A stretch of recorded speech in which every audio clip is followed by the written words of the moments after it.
I'll never forget that. We ran back to the Borgata after we made that score, hit a daily double, ended up getting back about $850 or something, but needed it desperately to avoid going to the cash machine. And it's always a little sad when you're among the 11 or so people that are lined up at the various ATMs around any casino destination at 12:01 because it's a new day. And you can get new cash, but you might be out of it before you even get to breakfast. It's worth having these limits, I guess, on your ATM card. No, Lubie? Like, what's the maximum you could draw off your ATM card if you put it's usually 500. It's usually 500. Okay, I don't know it's around. That's about a nickel somewhere around that category. And lately, my withdrawals have been frequent and even more generous. The time. Wake up with Defo, joined by Lubie. Welcome to the Defo Show.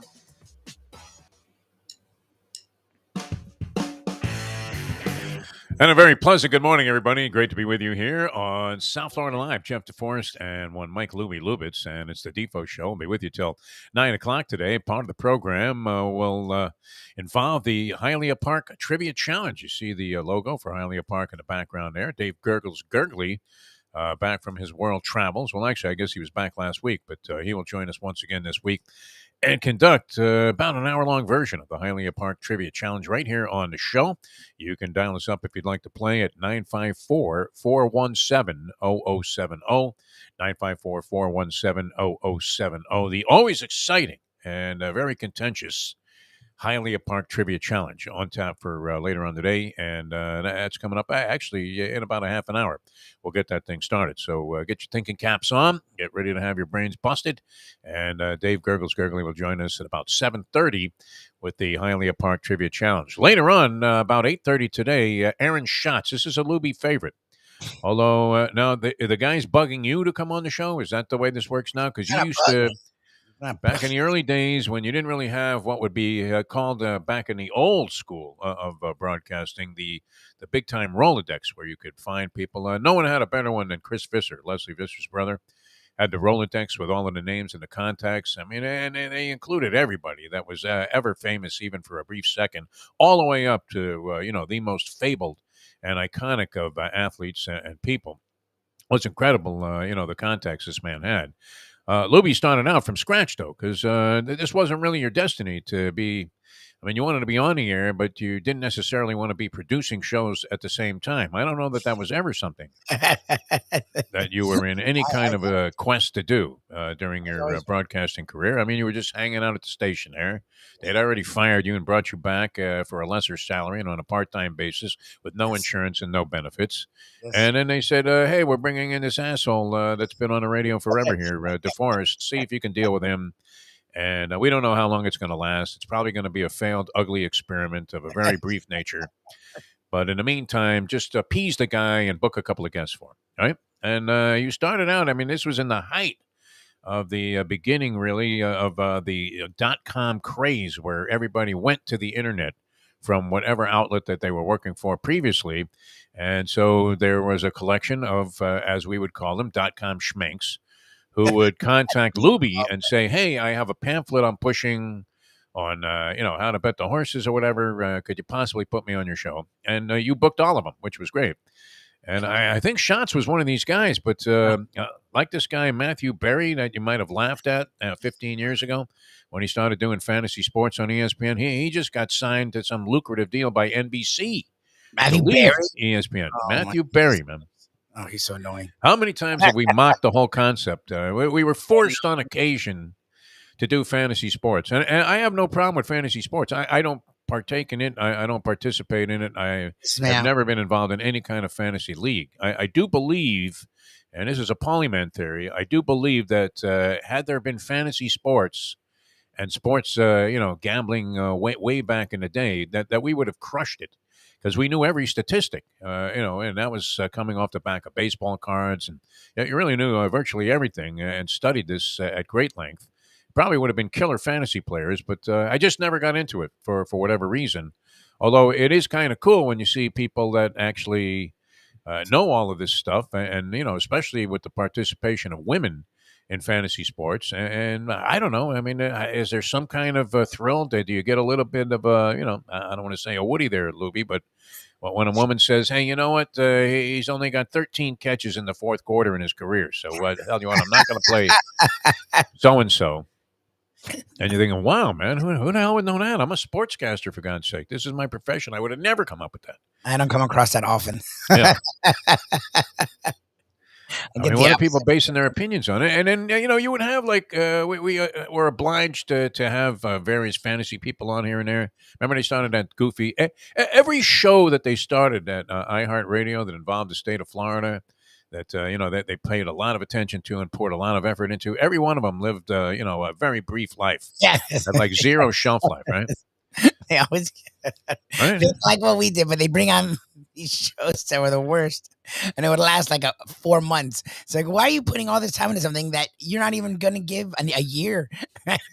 They would have these shows on every station that they own. The iHeart people, every AM station in Florida, they had outlets in Tampa, Orlando, with Jacksonville. I mean, it would combine them all, and it was a big effort, right? And it was always orchestrated by one of the program directors that was actually doing well in the sports talk genre. Because in these, it's surprising that Miami sports talk is an absolute bust at this point. I mean, an absolute bust. I was looking the other day at South Florida radio ratings. All right, now I don't know that this is the ultimate barometer because how the hell are they measuring these ratings? Yeah, But you had we had what? At one time we had about 6 sports stations here in South Florida, and they still exist, but I don't know what they're doing with them. And the combined total of WQAM, Waxy, which is 790, which was a station that Stu Gatz got going under somewhat fugazi circumstances, but nonetheless, it launched, the Levitard show. And, I was part of it, and we were all enjoying working there for a while, although it was always sketchy whether you're getting paid. And anyway, still, it was a good thing. I mean, overall, it was, nice to have another edition. There was only WQAM. They were getting a little bit stale. 790 became aggressive. They became, and the call letters were WAXY. So I'm looking, QAM had like a 0.5 share, which, I mean, you would have been immediately fired if a book ever came out and you had a 0.5 share. It was common back in the day to even have aspersions cast your way by the management if you had a 5.0 share. Yep. Now, a 0.5, what was just, I mean, that's minuscule. Let's turn off the transmitter type.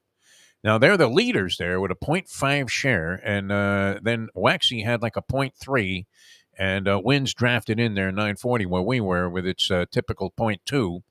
So you're thinking, wow, here's 3 major outlets and platforms for sports talk, and they combine to have a 1 share of the market, 1% of the people that are listening to the radio in the category of, I guess, this was 12 plus, a general category. So maybe their ratings were a little higher in categories that were more desirable or demographics more desirable, but not by much. I mean, usually the key category and all of this stuff was, I don't know if this is boring to the people out there, but, people are always asking, hey, how do they do this? And how do they measure that? Do you have any audience?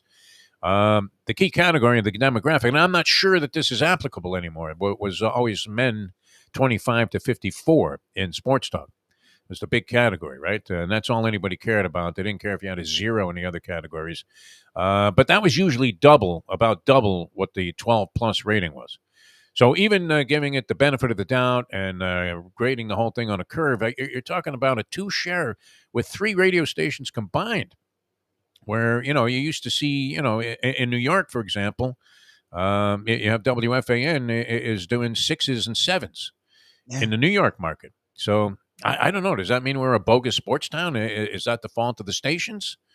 Or are there just not enough people interested in sports talk anymore? Or is it, I would think largely it's due to the fact that, unfortunately, it's a very boring presentation. The station we were with doesn't have any local programming anymore, and nobody cares about what, I mean, I hate to pick on Brady Quinn. I'm sure he's great at what he does. I don't know. Yeah. Has he ever said anything that you would remember? No, that was one of the dumbest shows put together in the history of the world. First of all, the ratings just are a bust in general because they doesn't take into account digital, and that's, if not half, I would say 67% people listen on digital. Yeah, so, right. Like the guy driving around in the car listening, yeah, those exist. So they'll tell you that's why there still is like 4 shows total. because there are people in that 40 to 50 range, maybe 60, 70, that will drive around, listen on the radio. That still happens. But the majority of people take in their content this way. And ratings don't take that into account at all. So No. the ratings don't matter. They do have a separate category in some of these rating systems for streaming. Yeah, where? They ascribe, a certain amount, and sometimes it's listed for streaming. It's not exactly. So they're trying to zero in on this, but there's really it's sort of immeasurable. I guess the internet is measurable. It's very measurable. Yeah. They don't put time into measuring it. That's one. Yeah. Two, you said it. Look, total on those 3 stations, I think there's 4, like literally. If you have all day live, right? So is that 4 shows on each station, maybe 5 shows? I think, yeah, one station carries the other's programming all day long, except for in the morning. That was it. I think total on all 3 stations, there's 4 live shows total. When there used to be 5 on each station. Imagine it. So, I mean, like they're not trying. They openly aren't three trying. Three stations have 5 shows total. Unbelievable. Yeah, it's a joke. And then you have other stations sort of on the periphery there. 640 was a station that I worked at for a while and never really made any big dent in the market here. It's listed as a Palm Beach radio station, so it doesn't factor in very heavily in the Dade Broward ratings, which is the ones, that I was looking at. But nonetheless, they're doing Zippo. And you have another smaller station, ESPN station in Palm Beach. I don't know how they do. They're still in business, so they must do okay. But, nothing special. This is a sad sports market is what I'm saying. It is, and that's always has been in that regard. I mean, even though I know, just from experience that a lot of great sports fans out there. Well, we certainly have found them over the years. I mean, terrific sports fans. And, people always say, well, geez, it's such a mixed bag here. People are from all over. That should make it even more exciting. Because over time, you develop some sort of, I don't know if it's an affinity, but at least some sort of interest in the local teams. Would you not say that that's true? Even if you're a Steelers fan and you're living in South Florida, is that true, or am I making this up? And as I'm saying it, I'm thinking, I don't know. I mean, if you're a Steelers fan, grew up a Steelers fan, and you're here, you moved here from Pittsburgh, you've been here 25 years, you've been in the community for a long, long time, do you not have at least a passing or casual interest in the Dolphins, the local team? You pay attention to them. I mean, that's what you're being fed constantly is information about the local team. I don't know if you get Steelers Digest or, any of this other stuff, or I guess you can zero in on the internet on virtually anything in terms of niche information that you're looking for. But you would think overall, because you hear so much about it, I mean, you turn on the news, they're showing you Dolphins training camp, whatever. Or any of the local teams in the local, whatever sport it happens to be. Even if you're a big Rangers fan, do you have some interest at least in what the Florida Panthers might be doing? I can't imagine that over time you don't at least develop, even if you hate the local teams, you develop some interest in them, no, or have some kind of a position on them. Sure. It's hard to be totally indifferent. Well, no, it isn't hard to be totally indifferent because look at the Marlins. Unbelievable. Complete and total indifference. I saw Kim Ng. She was being interviewed during the ball game. Now, this is obviously on a platform where it's going to be very favorable, and they're not going to sit there and go, hey, Kim, what the hell is going on out there? Yeah, exactly. Every guy that you brought in is hitting 205. What is that? She was very positive, but wow, it's really hard to have a positive image of what's going to happen in the future with that team. Although your man, Sandy Alcantara, again, man, I mean, he had a rough outing in his previous start. I guess he got touched up for 4 runs, and I don't know if he only went 5 innings. It was like his shortest stint of the season, but goes complete game last night against the Cincinnati Reds and snaps a 5-game losing streak by the Miami Marlins, who now find themselves 9 games out of the wild card. I think it's 8 and a hook now. Out of the wild card. So, even with expanded playoffs, this is a team that's not going to make it. And the race in the National League East clearly is defined already. And the Mets gained some ground yesterday. A bunch of the guys that they picked up this fat guy, Daniel Vogelback. Have you seen this guy? He's like 400 pounds. Oh, geez. One of my favorites. I love the fat players in professional sports. And this guy is certifiably fat, man. I mean, he makes Butterbean Esch look like a GQ model. He really does. But he supposedly can hit. Now, he wasn't doing much. I believe he came from Pittsburgh. He was hitting like 230 there. But he's been just knocking it all over the place for the Mets, including a grand salami yesterday. So the Braves lose to the Philadelphia Phillies, and the Mets win. So there's your race. And that may be where the interest ends. when it comes to discussing the Marlins. Although every fifth day, I guess, we get Alcantara out there, and you have reason. Yeah, thank goodness for him.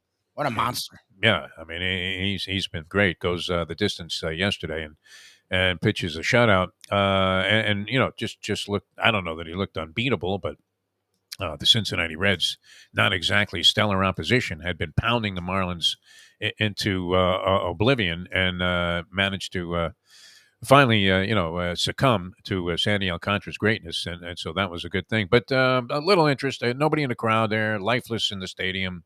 I am amazed that, so many people stay for the last pitch of the people that come, Yeah. which, maybe that's a plus. Maybe that's something you can build on. A lot of other stuff happening all around the world of sport. The Deshaun Watson thing took another twist. And now what happens? Is he just in limbo until a decision is made? Because that would seem like it would be somewhat unfair, right? I mean, is there a bailout system? Can he play while this is still under review? What I saw yesterday is until they decided, now he can just play. Oh, yeah? Yeah, because there's no penalty right now. It's been appealed. So it's sort of... it's appealed by the NFL, which went back on its word not to appeal this. They hire an independent arbitrator. Now here's what I don't get. If you're the players' union, and it was always the weakest players' union in the National Football League for some reason, but they've gained some momentum of late, and you can see that by the escalation in salaries. That there would be very little reason to be upset if you were the players' union in the NFL, except for the fact that you did finally get this guaranteed money in terms of the signing bonuses and the guarantees that are put into contracts. So it isn't as if you're always signing some sham contract when you get 5 years, $100 million, but it's only $1 million in the first year, and none of it is guaranteed. That used to be the MO, and they can cut you anytime. They can do whatever they want. There's no responsibility on the part of the team to live up to its end of the bargain, which made those contracts kind of a sham. A guy signs a $200 million contract in the NBA, even if he plays like half a season, he's getting the $200 million. Yep. Guy signs for 10 years, $300 million in Major League Baseball, even though he's a shell of himself for the last 5 years of the contract. Look at Robinson Cano getting $37 million this year when he was already finished 2 years ago. Yeah. Finished, complete, Kaputski. Hasn't done squat, and he's been getting paid this is Bobby Bonilla to an exponent of 35, right? Where this guy's getting $35 million a year to do nothing. Designated for assignment. He still gets paid. That wasn't happening in the National Football League. A guy would sign a gargantuan contract, and the team had zero responsibility. It was kind of like some of those radio contracts I had early on, where they were weighted so heavily one side, you couldn't imagine that anybody that was in a union, no less, signed off on this. But how is it possible? What is in the interest of fairness when they already assigned an independent arbitrator to decide the fate of Deshaun Watson? The independent arbitrator was a former federal judge who was mutually agreed upon by both sides. She comes up with her decision based on precedent because the NFL has been completely inconsistent and almost, void of living up to their responsibility in a lot of these cases of administering and legislating punishment for especially, I guess you could call them crimes or indiscretions against women. Because we don't know what happened with Deshaun Watson. Nothing has really come on the table yet that says, you know what, this guy should never play another down of football again in this league if the league has any integrity and really wants to stand to its policy that we're very much pro-women and, advocates for women's rights and everything that's going on in the world. We want them to be part of our game. They haven't really been sending that message out in terms of doling out punishment and punitive procedure for guys that have run afoul of the law with regard to women, sexual assault and things of that nature, battery. Been very inconsistent. Would you agree with that, Louie? Yep. Very inconsistent. That's been the criticism. Right, and these were the precedents that were set, which is what this judge went by when she decided that 6 games was enough. She was looking at previous activity by the National Football League in this regard and said, okay, that's a steep punishment compared to what you guys have been doing in the past there, Mr. Roger Goodell, and your Ray Rice 2 games. Yep. This is, this is consistent with what you've done and in fact, is kind of harsh in relation to other cases that you've had. And then, let's not forget, Here's Congress investigating Dan Snyder and the Commanders organization, formerly the Redskins organization, for just wild. I mean, talk about violations of anything that you would consider to be a proper code of conduct with regard to the treatment of women in their organization. And nothing has been done by the National Football League. They're pressuring Stephen Ross. I don't know if he's being pressured to sell the team, but I mean, for him talking to Tom Brady while he was under contract pales in comparison to what happened with the Commanders organization, where there's been zero. I guess he's been fined, what, millions of dollars? It doesn't Snyder? matter. No one cares about the fines. Like, Yeah. They haven't. Kraft does whatever Kraft wants, and they leave him alone. Snyder does whatever Snyder wants, to leave him alone. Ross, they hammer. Boy, he is like Lee Harvey Oswald of the NFL, right? Just a patsy. Yep. Set up there. I mean, do you really believe that he took this shot from the top of a building and somehow hit the president in the back of the head from 400 miles away? I don't know. Or is it more likely there was somebody on the ground that fired that shot? But was never looked into because they had their patsy there. And it seems like Stephen Ross in this regard, when you look at some of the things that have been done by other owners. You had the guy with the Colts there, Irsay. I mean, he's got drugs and guns in the car and, $1 zillion in cash for some reason. And that's no problem there, Bobby Jr. It's Jim. Or who is it? Is it Bob Jr. or Jim Irsay? Jim Irsay. Yeah, Jim Irsay. Nothing. I mean, they're untouchable. It's all Elliot Ness. I mean, these owners, except for Stephen Ross. As soon as Ross does something, he steps in a pile of dog shit and they suspend him for the year. They hammer him. Right? The tampering business with Sean Payton, who ultimately retired anyway. I mean, so what's the big deal if they made an inquiry about it? They didn't get any guy. How the rules. Hammer them for tampering for guys they didn't get. Yeah. What's the proof? We just ate and hung out. Like, it must not have been such good tampering. They never came. Neither guy. Like, it would imply, yes, that perhaps they'd been more successful in their pursuit. Like they signed the guy while he was under contract and snatched him away from another team who, wasn't going to retain the guy's services anyway because ultimately Brady left the New England Patriots. I mean, do you think Tampa had any contact with Brady before he ended up signing with them? Or did that just come out of nowhere all of a sudden? They said, hey, you know what? There's a pretty good chance that Brady's going to denounce any association with the Patriots organization. Why don't we wait till it's completely clear and then we'll go talk to him? Sure, definitely. Yeah. Please. So he had no idea he was going to the Tampa Bay Buccaneers while he was still playing for the Patriots. Zero anticipation that, here's Tom Brady at 43 years old or whatever he was at the time. And he just says, yeah, you know what? I'll just let the chips fall where they may. But I mean, it seems ridiculous to me. And honestly, look, Deshaun Watson will end up playing football again, whether it's after 6 games of this season or a year. I don't know that it makes that much difference. Is there a message that needs to be sent there? Is it going to change anything? You can't change what happened in the Deshaun Watson case. If it's hideous enough to be such a negative reflection on the league, then they should just kick the guy out of the league. Okay? Yep. So you know what? Go find another league to play for. Hope the Saudis start a football league. And you can play there and you'll make like $500 million for playing one game. Live players, by the way, suing the PGA, Lubie, and many people think that they're going to win this case. Most of the attorneys that were surveyed, as to what this case amounts to, said the PGA doesn't have a leg to stand on in banning these guys for signing with the Live Tour.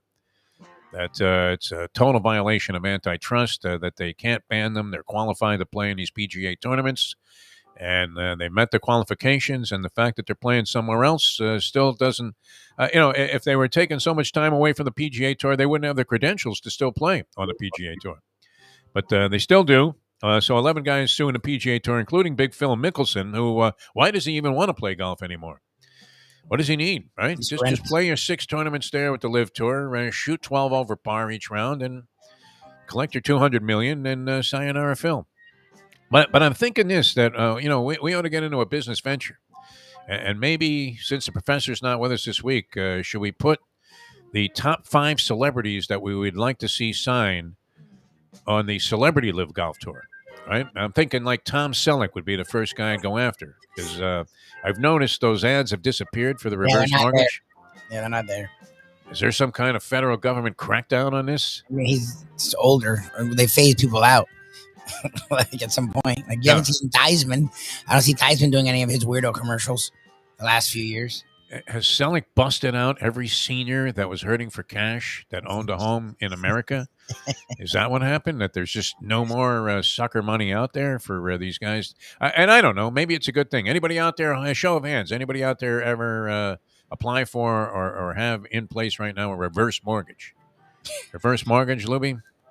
My ex Doesn't it reek if the house ends up in the hands of the bank? It just reeks of that. I don't know. Look, no, if someone who's Maybe I'm older wrong. and they can't pay, and you don't want to you don't want to take care of it, and you don't care if you get it, reverse mortgage is fine, but it definitely is not for the owner.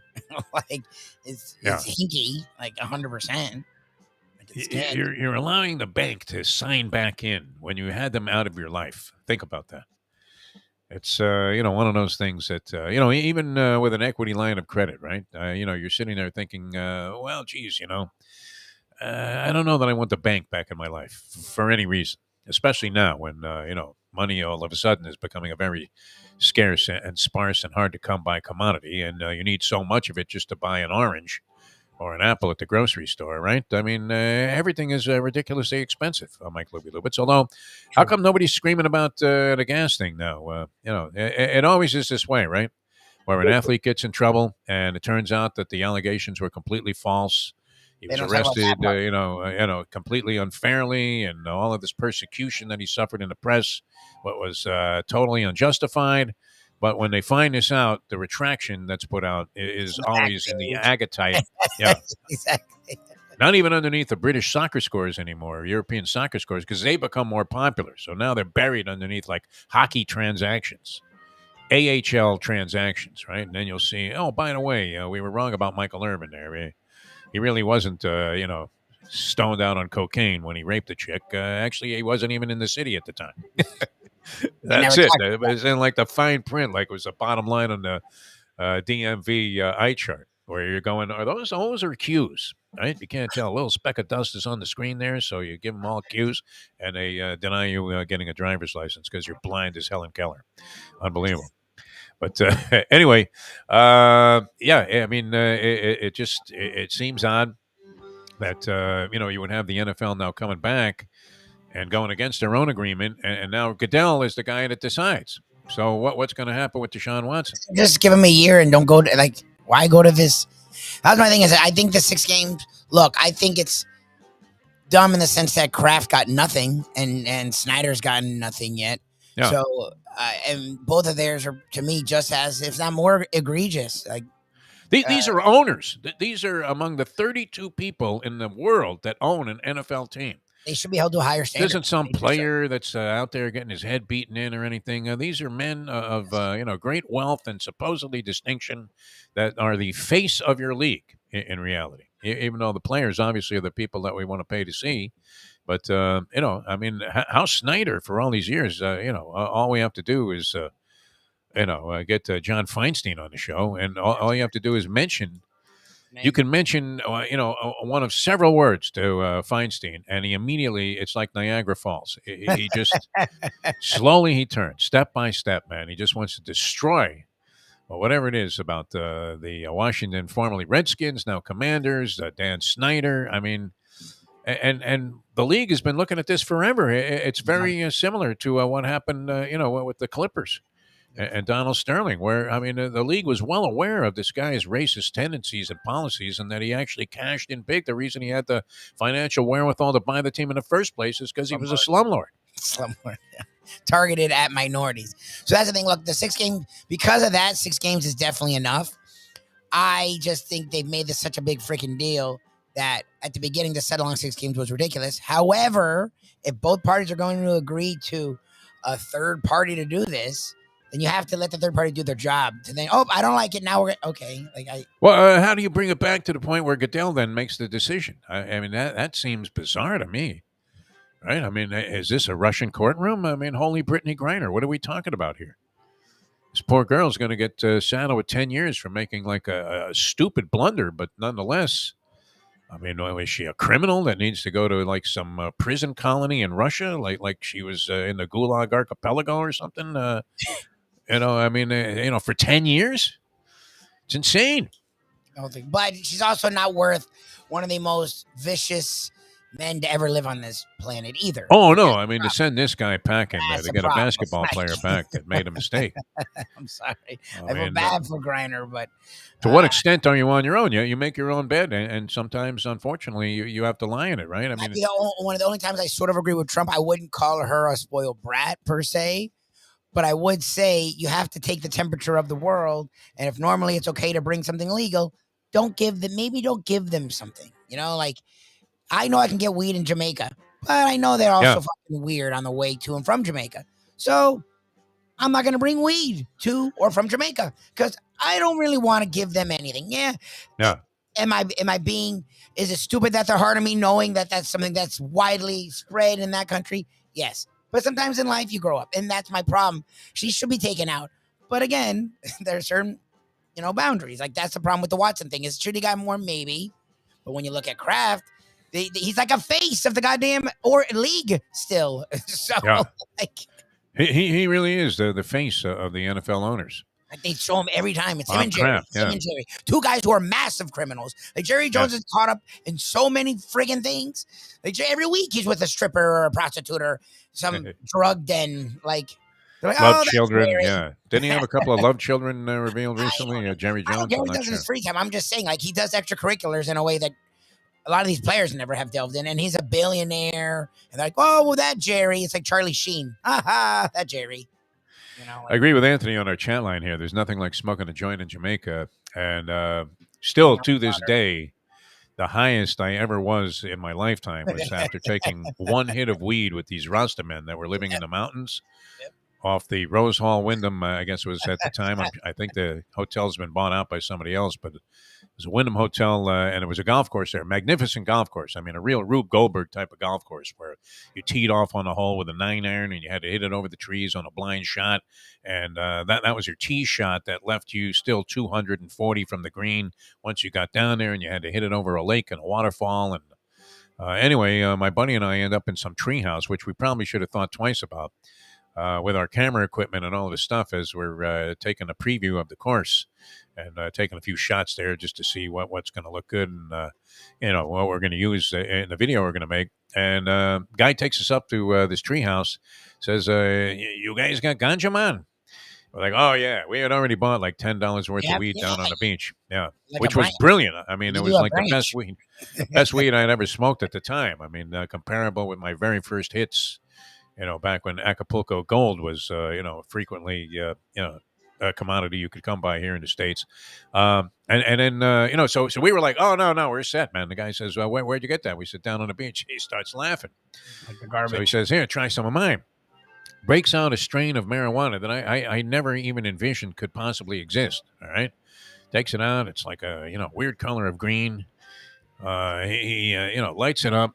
Inhales it. I mean, and he's inhaling it like for 15 seconds. Just, and you can see the smoke going through his brain. It comes out his ears, out his nose, out his ass. And then he passes the pipe over. And it was kind of like getting past that cigar, Steve McQueen in the movie Papillon in the leper colony. You have to do it. Where you're like, okay, I have to do it now. Yeah, but I don't know that I really want to. No.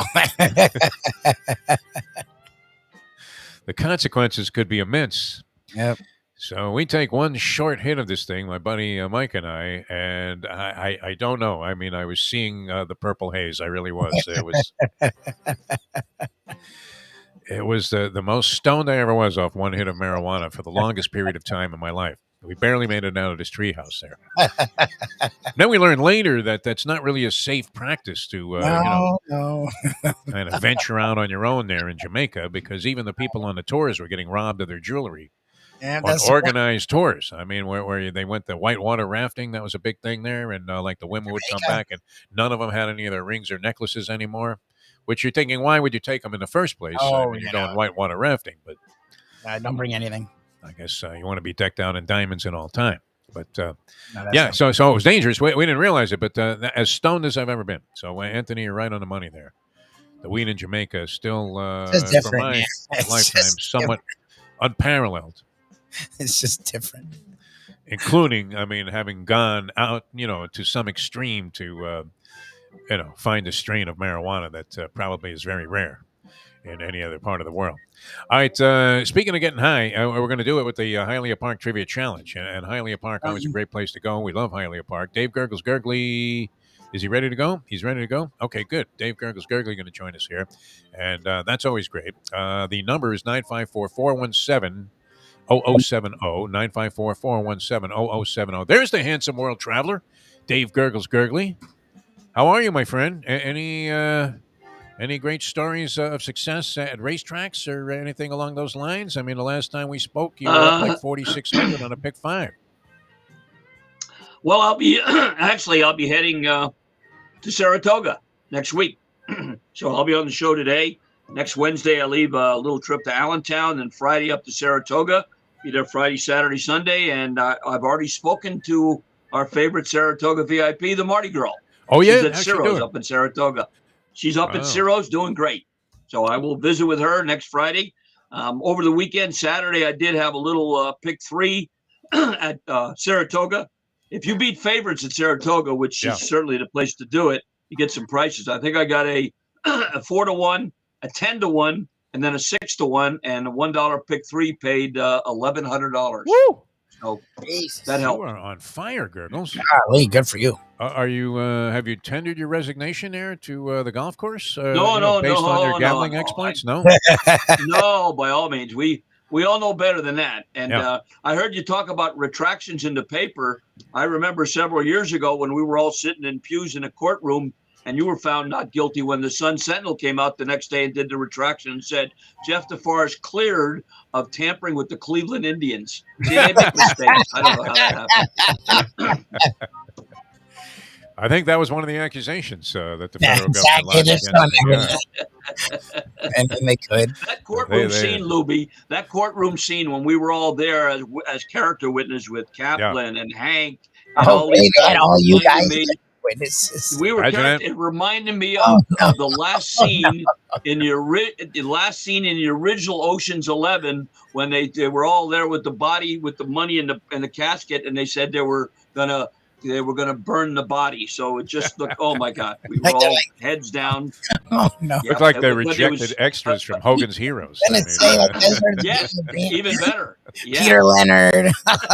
Paulie Man was a character. Wow. My God. That's right. That's right. When the judge said, Mr. Masson, what do you have to say about this man? He said, hey, he's a good guy. He's known him to be straight up. I just want to video that. They asked. I wonder if there is. There should be video. No? Did they ban video cameras? I don't remember. Yes. I don't know. I was a little nervous that day. What he thought.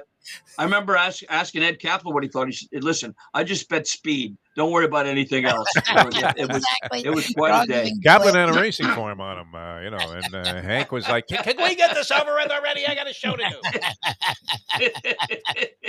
do. Was Sonny Hirsch there? I don't know. Jackie? I'm not sure. I don't know. That's what they have in your honor. I'm certainly looking forward to Saratoga, though. That'll be a lot of fun. I'll be there for the 4-star Dave, as a matter of fact, a great horse. Yep. For that race named after you. Exactly. Dave Gurgles Gurgley. No. Dave Lemon. Very good. Dave Lemon, yeah. How is Dave Lemon? Is he still around? He's doing good. Yeah? I think he works at not far from you. I think he works at the Isle. Last I talked to him. Oh, yeah. I haven't seen him there. I think so. And I've been there frequently enough that I probably would have come across him because at this point, I know all of the personnel on a first-name basis and have their phone numbers as well. So that's good. All right, we're going to get into the trivia challenge. You ready to go with the trivia challenge? Dave Gurgles Gurgley. No yes, doubt sir. At Saratoga, you'll be lighting up a Perdomo cigar, and that's something that you frequently do at Hialeah Park as well. So we'll get into that and give you some details about how you can acquire Perdomo cigars in just a few minutes. We have the Landlubber's gift certificate that Lubie's giving away, and he does actually give it to the people that come to Landlubbers on a Thursday night. If you happen to win and you go to Lubie's Trivia Thing, which is the live version, which was a concept originated, I think, by the Paulie Man years ago, no? When we used to go to those Hooters appearances. And Yeah, that was a lot of fun. The live trivia league was always great. Lubie's got it working with the professor. Although the professor did he already split town? The professor for his big trip yesterday morning. He should be. They were already yesterday going to do whitewater rafting or I don't know. They convinced him to do some of the crazy shit that he didn't want to do. For some reason, I don't see the professor doing a lot of daredevil stuff. Zip lining, whitewater rafting. I could see him deep sea fishing. I know he likes to fish. Likes fishing. That's the one nature thing he likes is fishing. So, and then the other people, that's the trouble with going on a trip with a lot of people. Now, you do this a lot, Gurgles, but you're totally independent at all times, including even if you bring a chick, she may not see you the entire trip. Yeah. Which she was at the bungalow the other on the Maldives trip. She was at the bungalow just enjoying the sun. I was at the White Orchid Lounge drinking a Middleton Irish whiskey and smoking a Perdomo cigar, and we were equally happy. Believe me, that works out perfect. What is your book, Fundamentals of a Great Relationship? Exactly. Have you not written a book? How to get along with the opposite sex. Ignore them. I think the way it works is it's like Lubie may not be old enough, but I know Jeff is, where we used to stop on road trips at the turnpike and you'd go to these little vending machines, and for $0.25 you could buy these two magnetic dogs like a black and white Scotty, and when you put them near each other, the magnets repelled. And that's how it works with me. Whenever we get too close, we go to neutral corners and we have a great time. That's it. Yeah, you got Mills Lane, being the custodian of the room there. It's great. Just keep you guys separate, and then every now and then maybe you get it on. All right, call us up if you want to play. We have some people already lining up. 954-417-0070. We use the random phone scrambler, so even though we have limited phone access, I think we're up to 2 lines now that Lubie operates at the same time. We will go ahead and use the scrambler to randomly pick who's going to be first up on the show. So you have a shot. 954-417-0070. Dave, Hialeah Park, have you ventured down there? Is that where you hit that pick 3, or were you out at the stream itself there? Because I know you like to venture. I was at the stream, but racing. I will be going to Hialeah Park, I would believe, maybe tomorrow afternoon. I've got a meeting today, tomorrow afternoon on Friday. I get everybody out on the course, sneak out a little early, and go out and spend some time at my favorite spot, Hialeah Park. I walk in, and I can take a Perdomo with me. Obviously, no building is smoke-free as well as a casino, but I walk out, sit outside like we used to when we were waiting for the security guy to open the door for us, light up a cigar from Perdomo, watch the flamingos, go back in, recharge, enjoy myself and the champions with all those different screens, go in there and buy the Capitan, a Bud Light for just $3, and enjoy the great food they got there, too. Really opens up the memory bank for me. I mean, I always loved standing on that veranda up there, just outside the champion simulcast room, looking out over the backside or where the saddling area was. And I just could remember so many good times there and so many fantastic scenes that I was fortunate to be a part of. I mean, always great times. And if you wanted to get the feeling of going to Saratoga, you can't replicate that any better than going to Hialeah Park in a champion simulcasting room, because just rolling in that clubhouse gate there and going through that driveway all the way up to the clubhouse parking lot, absolutely sensational. You feel like you are driving into one of the fabled racetracks of all time, which Hialeah, of course, is and was.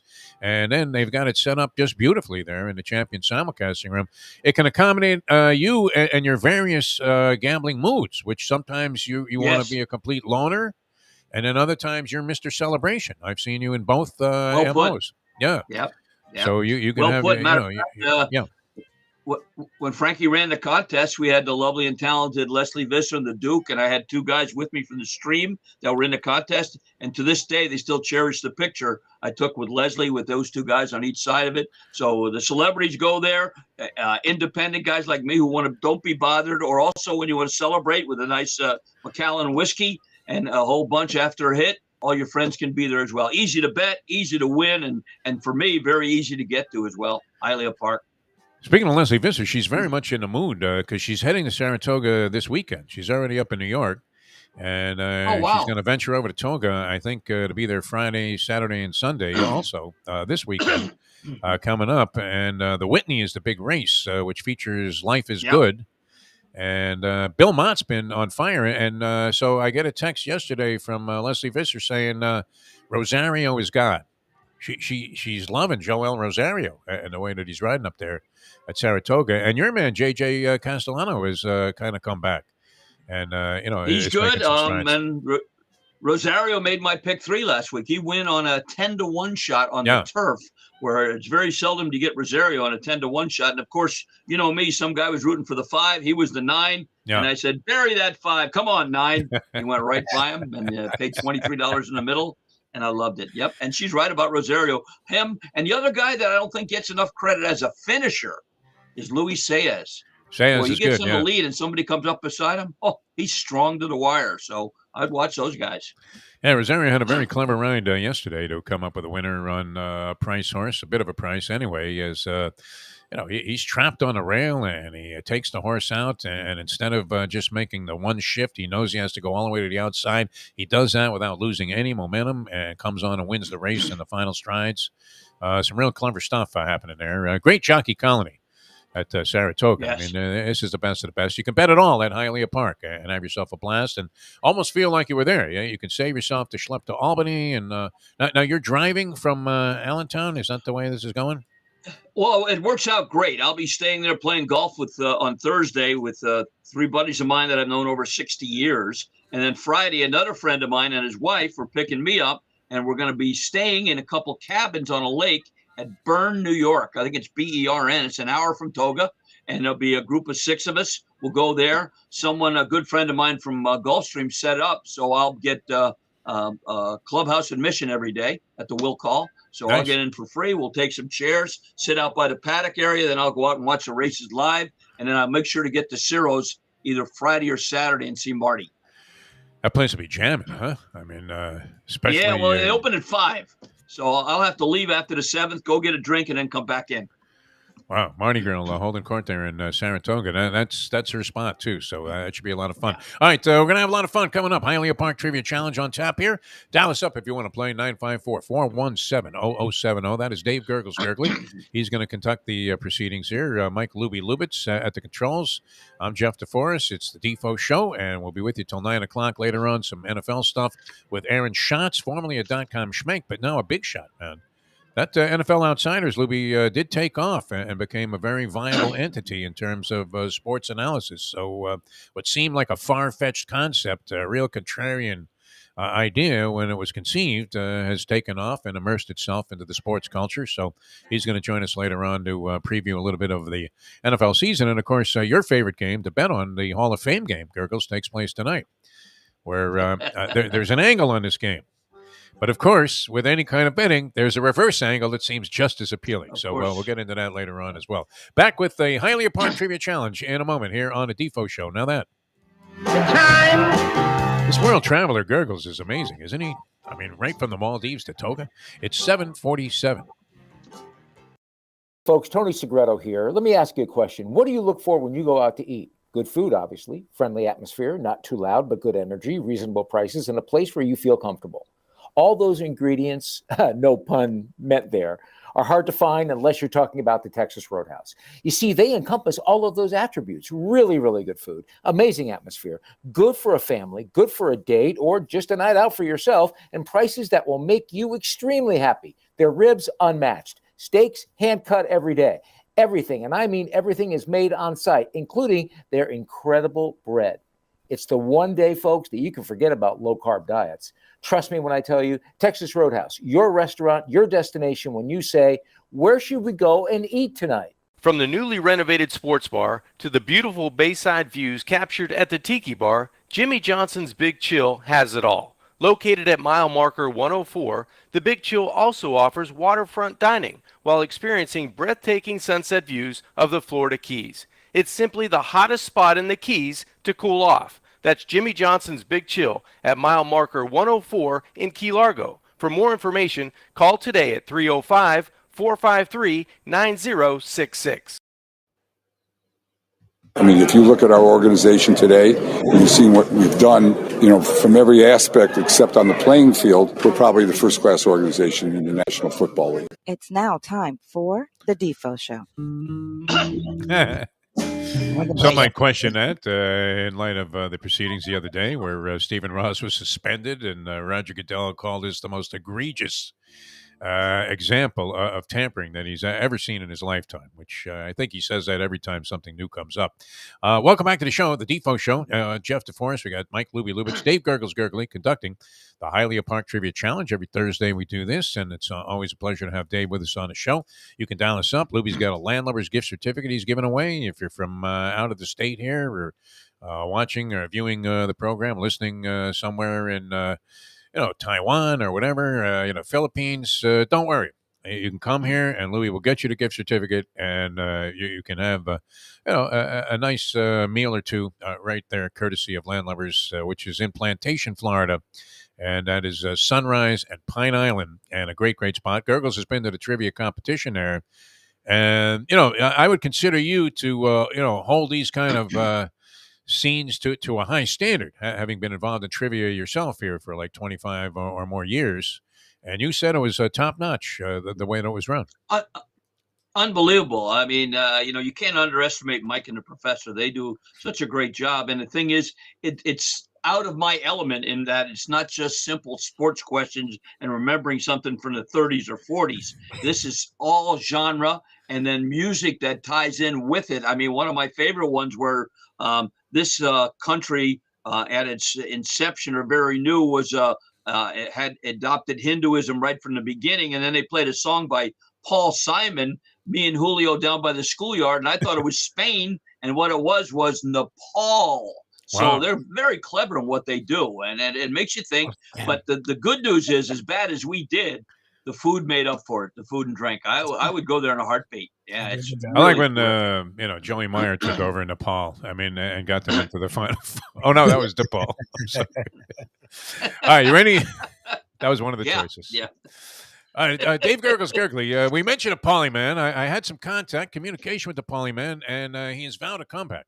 It's not that hard. Wow. Just know how to Vowed a use comeback. It's going to happen, and he's been a little under the weather with some kind of flu bug, and so he's vowed a comeback pretty soon. It says his thinking and everything. He's reached a moment of clarity in his life, which is great.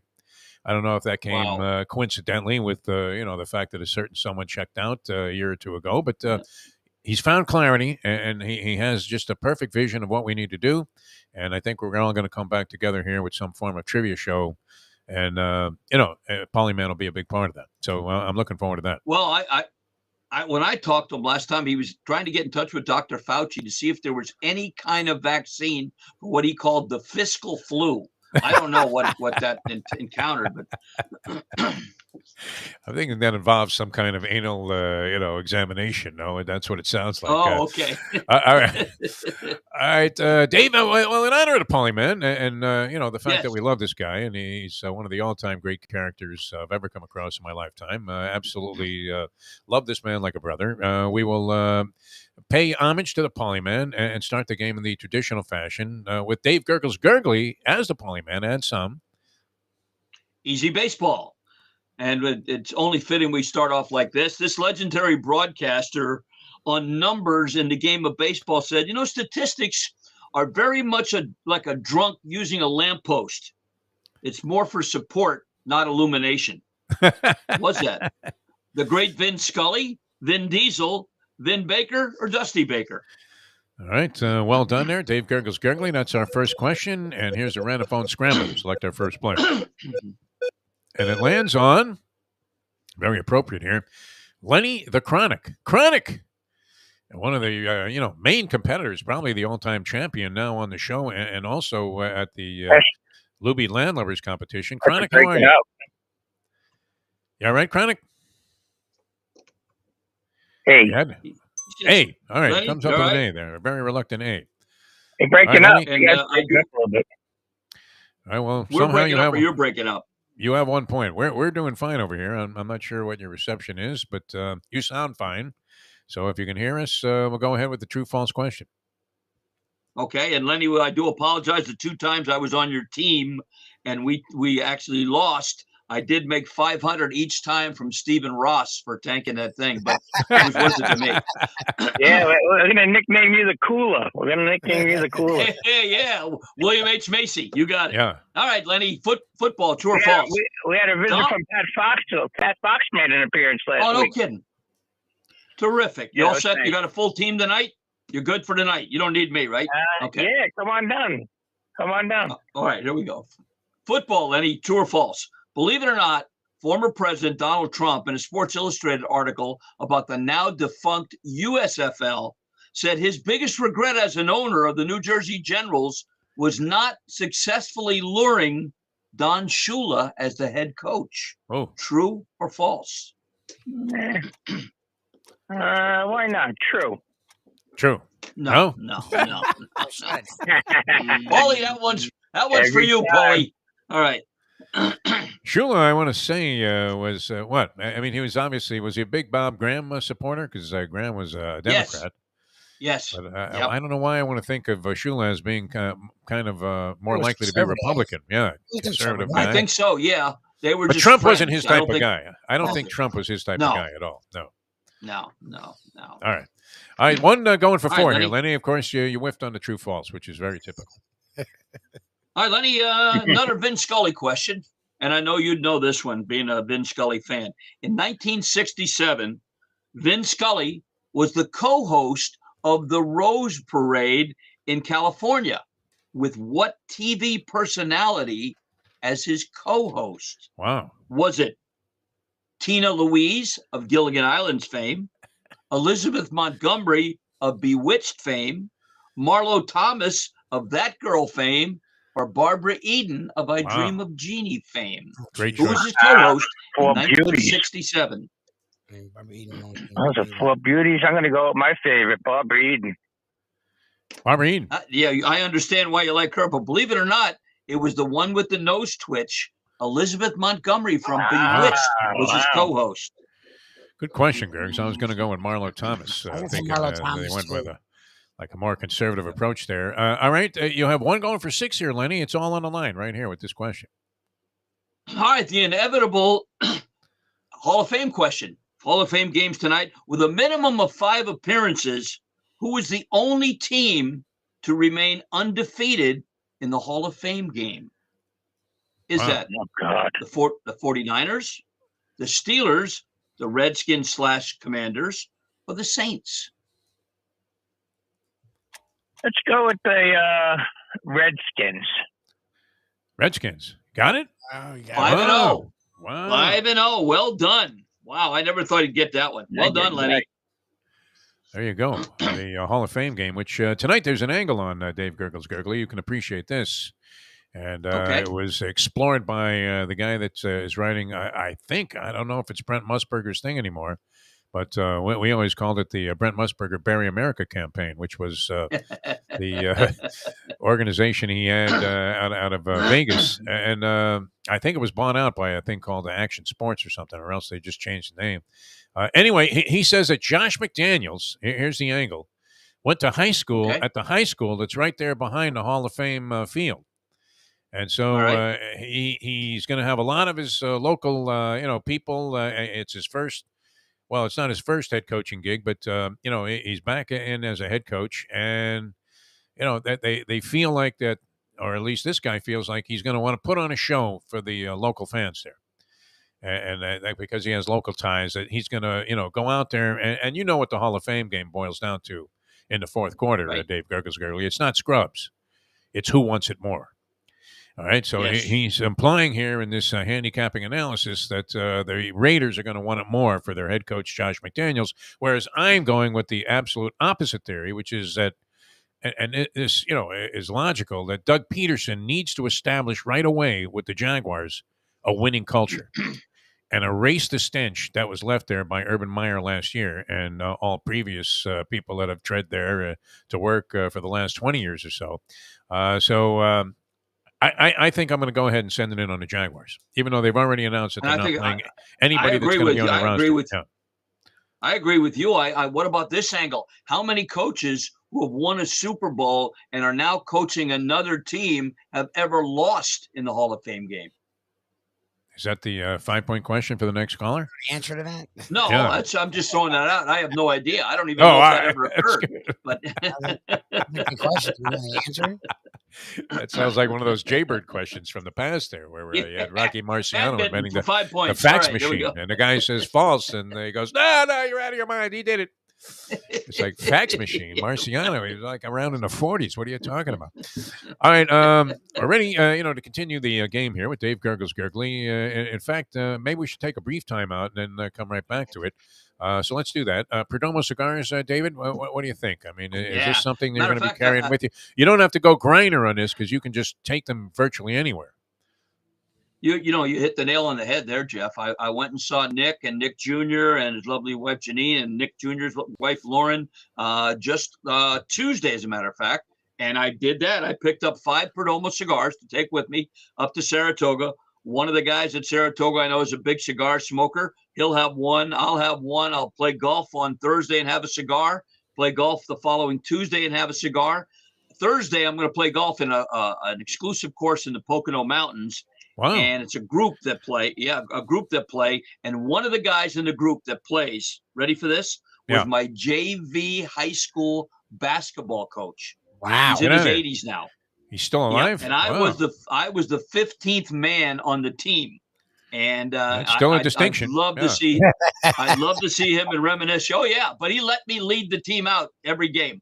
Gurgley, you lead us out. Let's go. And then that was the last I saw on the court itself.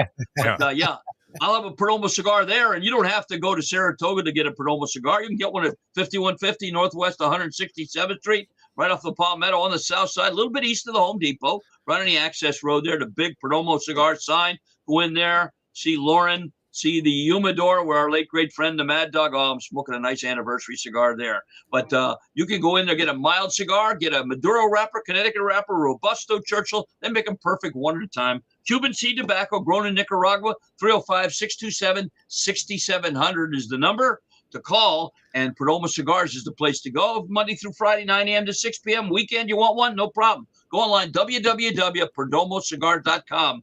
to find the retailer near you that sells these great Perdomo cigars. Even though next Thursday I won't be here, I will try and text in a Perdomo cigar of the day while I'm in Saratoga, maybe on that Friday itself. But nice. You don't have to be in Saratoga. You can enjoy a Perdomo cigar anytime. 305-627-6700, 5150 Northwest 167th Street, or www.perdomocigars.com. Playing golf in the Northeast during this time of the year is absolutely great.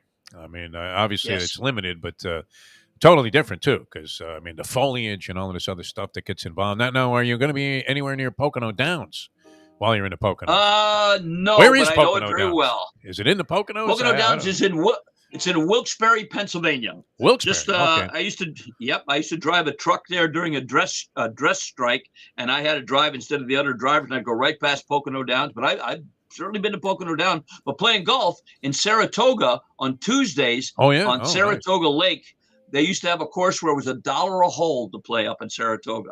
Now they've got an exclusive country club there, but they had another nice municipal course there. And I won't take my clubs to Saratoga. That's strictly business up there. I'll just be betting horses and listening to that sound of the Mardi Gras. Have you ever flown your golf clubs to any destination? I know you've played golf all over the world, but have you ever actually packed your golf clubs as part of your luggage?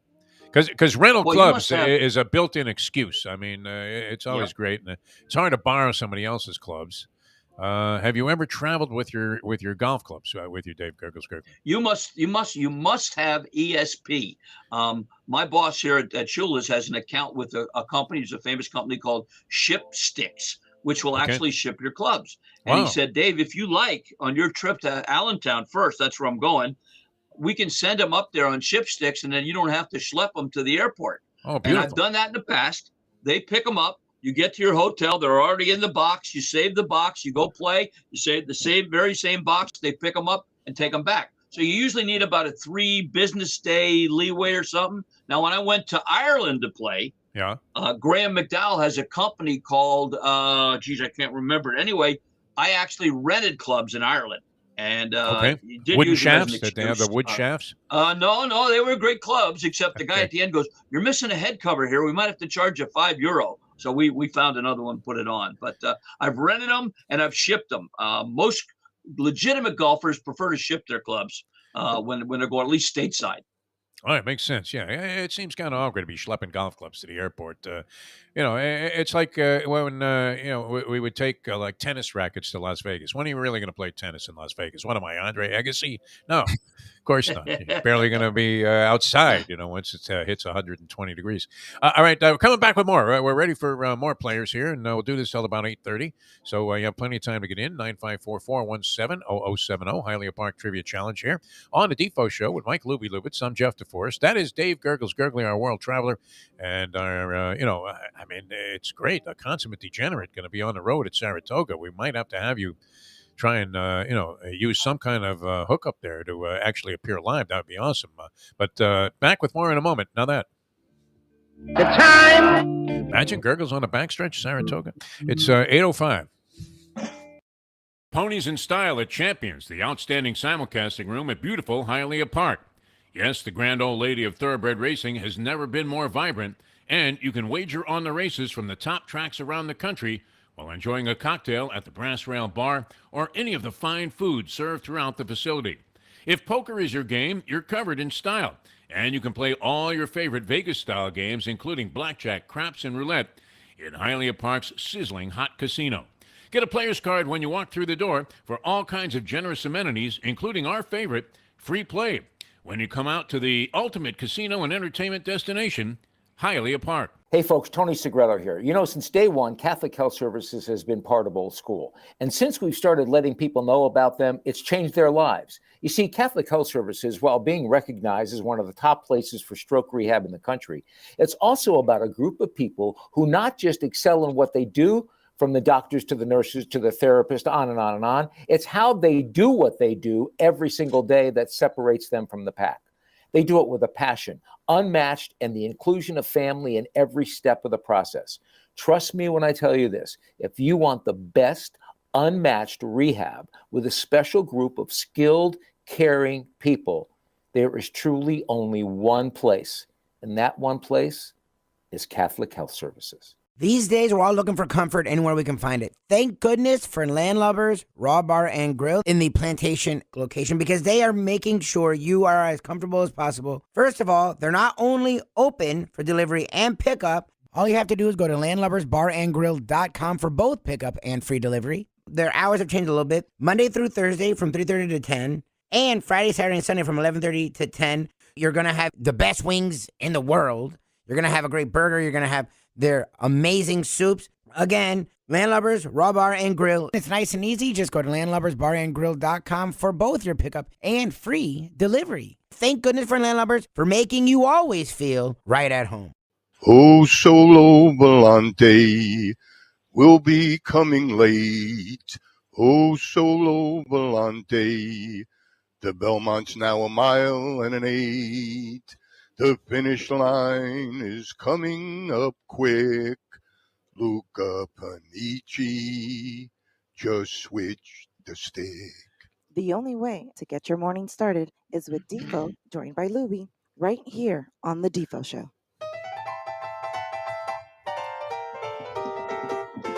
That particular clip always fascinates me. I'm always happy when Lubie plays it, especially during the Hialeah Park Trivia Challenge portion of the Defo Show. Jeff DeForest, Mike Lubie, Lubitz, Dave Gurgles Gurgley, and we're just getting rolling here with the Hialeah Park Trivia Challenge. But it's like Jim Neighbors, Mel Tillis combined into one, where, in Neighbors' case, he had a goofy voice as Gomer Pyle, but sang opera as if he was Pavarotti, and Mel Tillis with the stuttering, but when he was singing, he was fine. And Polyman doing opera. I mean, it sounded great. He literally could have been at that opera house in Italy that the Mustang and I snuck into, and he would have fit right in with all of the brilliance that was going on there. Yeah, absolutely great. La Scala, right? La Scala. This was called the Teatro d'Opera in Italy. I think it was like it was in the same area as the Red Light District there. So I'm not sure that it was like a legitimate opera, but we did sneak into it, and it was great. The famous one is the La Scala.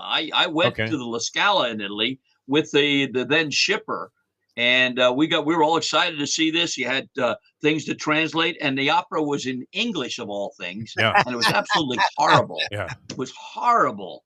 But Oh, that's a story sole for another mio. time. Yeah, no, that was great. All right. Yeah. Do we still have the Paulie men singing the Kentucky Derby blues? Oh, Remember yeah, the that when Racetrack Jimmy played the blues. harmonica? I don't think we have that Racetrack. anymore. Wow, what a Yeah. wow, what a Remember, we great used to have song that various was. people show up with oddball instruments like harmonicas and Yeah. accordions and things like Holy that. Schmike with the accordion. That was Smoke great. on the water. Yes. That was excellent. Yeah. No, those were the days. I mean, we were really producing a masterpiece back then. It's too bad that much of it was wasted on unappreciative management and on deaf ears when it came to any kind of rallying for syndication. All right, but we're ready to roll now. And Gurgles, we had Lenny tally a 6 spot, so he's setting a pace here. It's the Hialeah Park Trivia Challenge. You can call us up at 954-417-0070. Landlubber's gift certificate at stake there. Lubie will be there tonight. Another brilliant appearance. He's flying solo, though, tonight. Now, what do? Do you bring Shirley out to do the administrative work? How do you handle it by yourself? I've been helping Ken with pretty much half the scoring anyway, so I just do it by myself. It's a little more hectic because we've been getting really good crowds lately. So when we have, like last week, we had 17 teams. So it's a little bit much with that number, but it is what it is. I mean, to try and explain it to someone is more of a pain in the ass anyway, so. Okay, makes perfect sense. I mean, I struggle to keep the score right here, and we're only playing one guy every half hour. So, so we want to pick up the pace there also. And here's Dave, our next set of questions.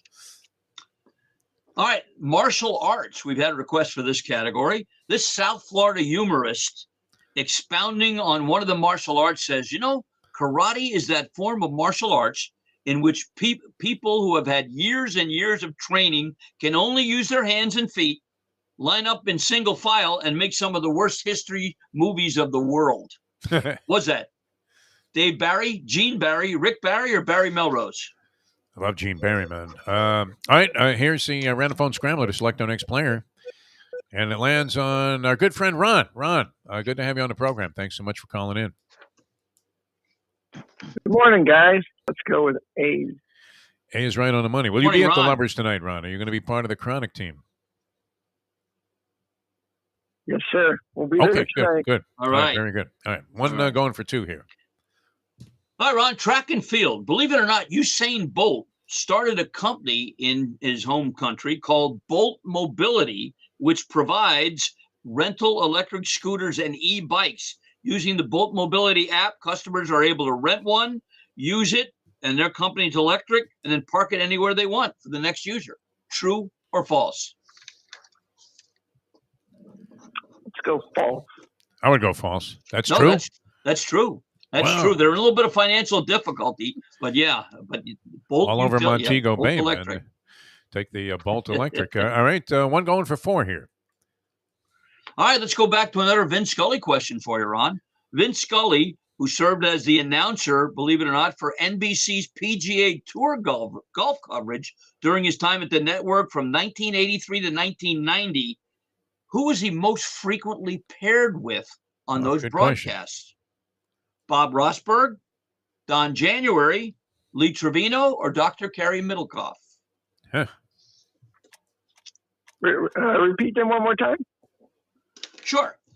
When he did golf for NBC, one of the following pros he was most often paired with. Which one was it?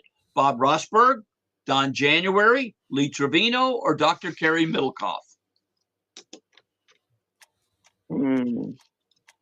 Let's go Bob Rosberg. That's what I would have said. Good choice. Actually, it was the Mad Max, Lee Trevino. Oh, that was my first guess, and then I switched. Unbelievable. Yeah, there you go. All right. So I was half right. And so were you, Ron. I mean, unfortunately incorrect. A shot to tie Lenny with 6 if you get this one right. All right, I'm sure Jeff will know this one. Boxing. Which of the following fighters' birth name was Walker Smith? Walker Smith. Was that Joe Walcott, Ernie Shavers, Mitch Blood Green, or Sugar Ray Robinson? Let's go Sugar Ray. Sugar Ray is correct. Sugar Ray Robinson. Well done. Yep. Both guys nailing the 5-point question. All right, excellent job, Ron. Lenny and Ron tied at the top of the leaderboard here on the Live Tour. With it's the Live Trivia Tour, and we're hoping to make a lot of money on this thing. We need Greg Norman to work out a deal for us with the Saudi Prince. But 6 points apiece for these gentlemen. You can dial us up if you want to play, 954-417-0070, 954-417-0070. I have one for you in light of the passing of Bill Russell. This came up quite a bit. And to tell you the truth, Gurgles, I don't know that I would have come up with the answer right away. But, I mean, when you have the answer, you're thinking, okay, that should have been like a somewhat obvious guess, at least that it would come from this team. There's one other player in team sports history that has 11 championship rings in professional sports, besides Bill Russell, who won 11 of 13 titles with the Celtics. That other player with 11 championships is Yogi Berra. Yogi Berra. It is not Yogi. Yogi has, does he have double digits, though? Does Yogi have 10? I think so. I think between or maybe pennants, maybe double-digit pennants, maybe not championships. Yeah, I mean, but this is championships. One other guy, but that was a great venture of a guess there, Yogi Berra. Probably he might be the guy that's the next in line. But all right, it was Henri Richard of the Montreal Canadiens. See, I might have thought, and if I was going to do a question with choices, I would have thrown in Henri Richard and maybe Maurice Richard also, because you would have thought Mo was the guy, because he was there in like the 40s when the Canadians were winning every championship. But one other guy with 11 championships, and that is the Pocket Rocket, Henri Richard of the Montreal Canadiens. All right, dial us up if you want to play, 954-417-0070, 954-417-0070. Tight race at the top here. I mean, they're neck and neck. It's Life is Good. And who's that Bill Mott horse that's going to be 2-1 in the Whitney coming up on Saturday? And Mott's on fire also there at Saratoga. So tight race here. Lenny and Ron each have 6 points. And wow! I mean, this is going to be good, I think, and hopefully we'll be able to connect with this man and keep him on for the entirety of the questioning block. So go ahead and fire off the intro to the next set of questions here, Dave. Okay, here we go. And this is a little disclaimer. Even though I've come up with this, there's no prejudice involved at all. But Olympics. This Jewish American comedian on Israel's sporting prowess once said, "Did you know that the only Israeli gold medal in the history of the Olympics was in sailing, further reinforcing the stereotype that Jews don't tip?" What's that? Shamil Breben, Gary Beeben, Milton Friedman, or Milton Bradley? Shamul Breben was the first name. Disclaimers, Lubie, do we have to issue those now that we're on the internet? Well, it's an actual fact. I mean, that was a statement made by Dave Gurgley.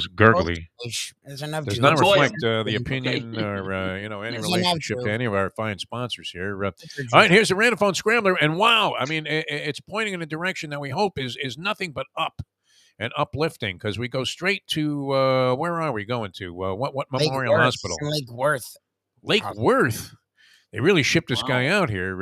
Andy from a hospital bed is our next competitor here on the show. Andy, I guess the obvious question is, how are you? And where are you? I'm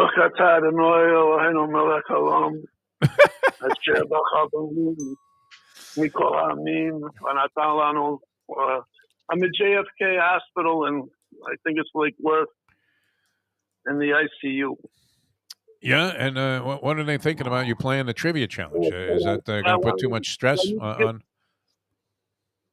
But I need the gift certificate because, things are bad. So, I'm trying to eat for tomorrow. Well, and it'd be good if Lubie could bring you some garlic Parmesan wings up there to the intensive care unit. I'm sure it would go over big with the dietitians there at the hospital who are, trying to feed you, lemon jello. Calling that dinner. Comes under a little chafing dish there or whatever. All right, you have 1 point, Andy, and we're happy to give it to you. Thanks. Let me try to get to 3. There you go. Okay, here we go. Here we go.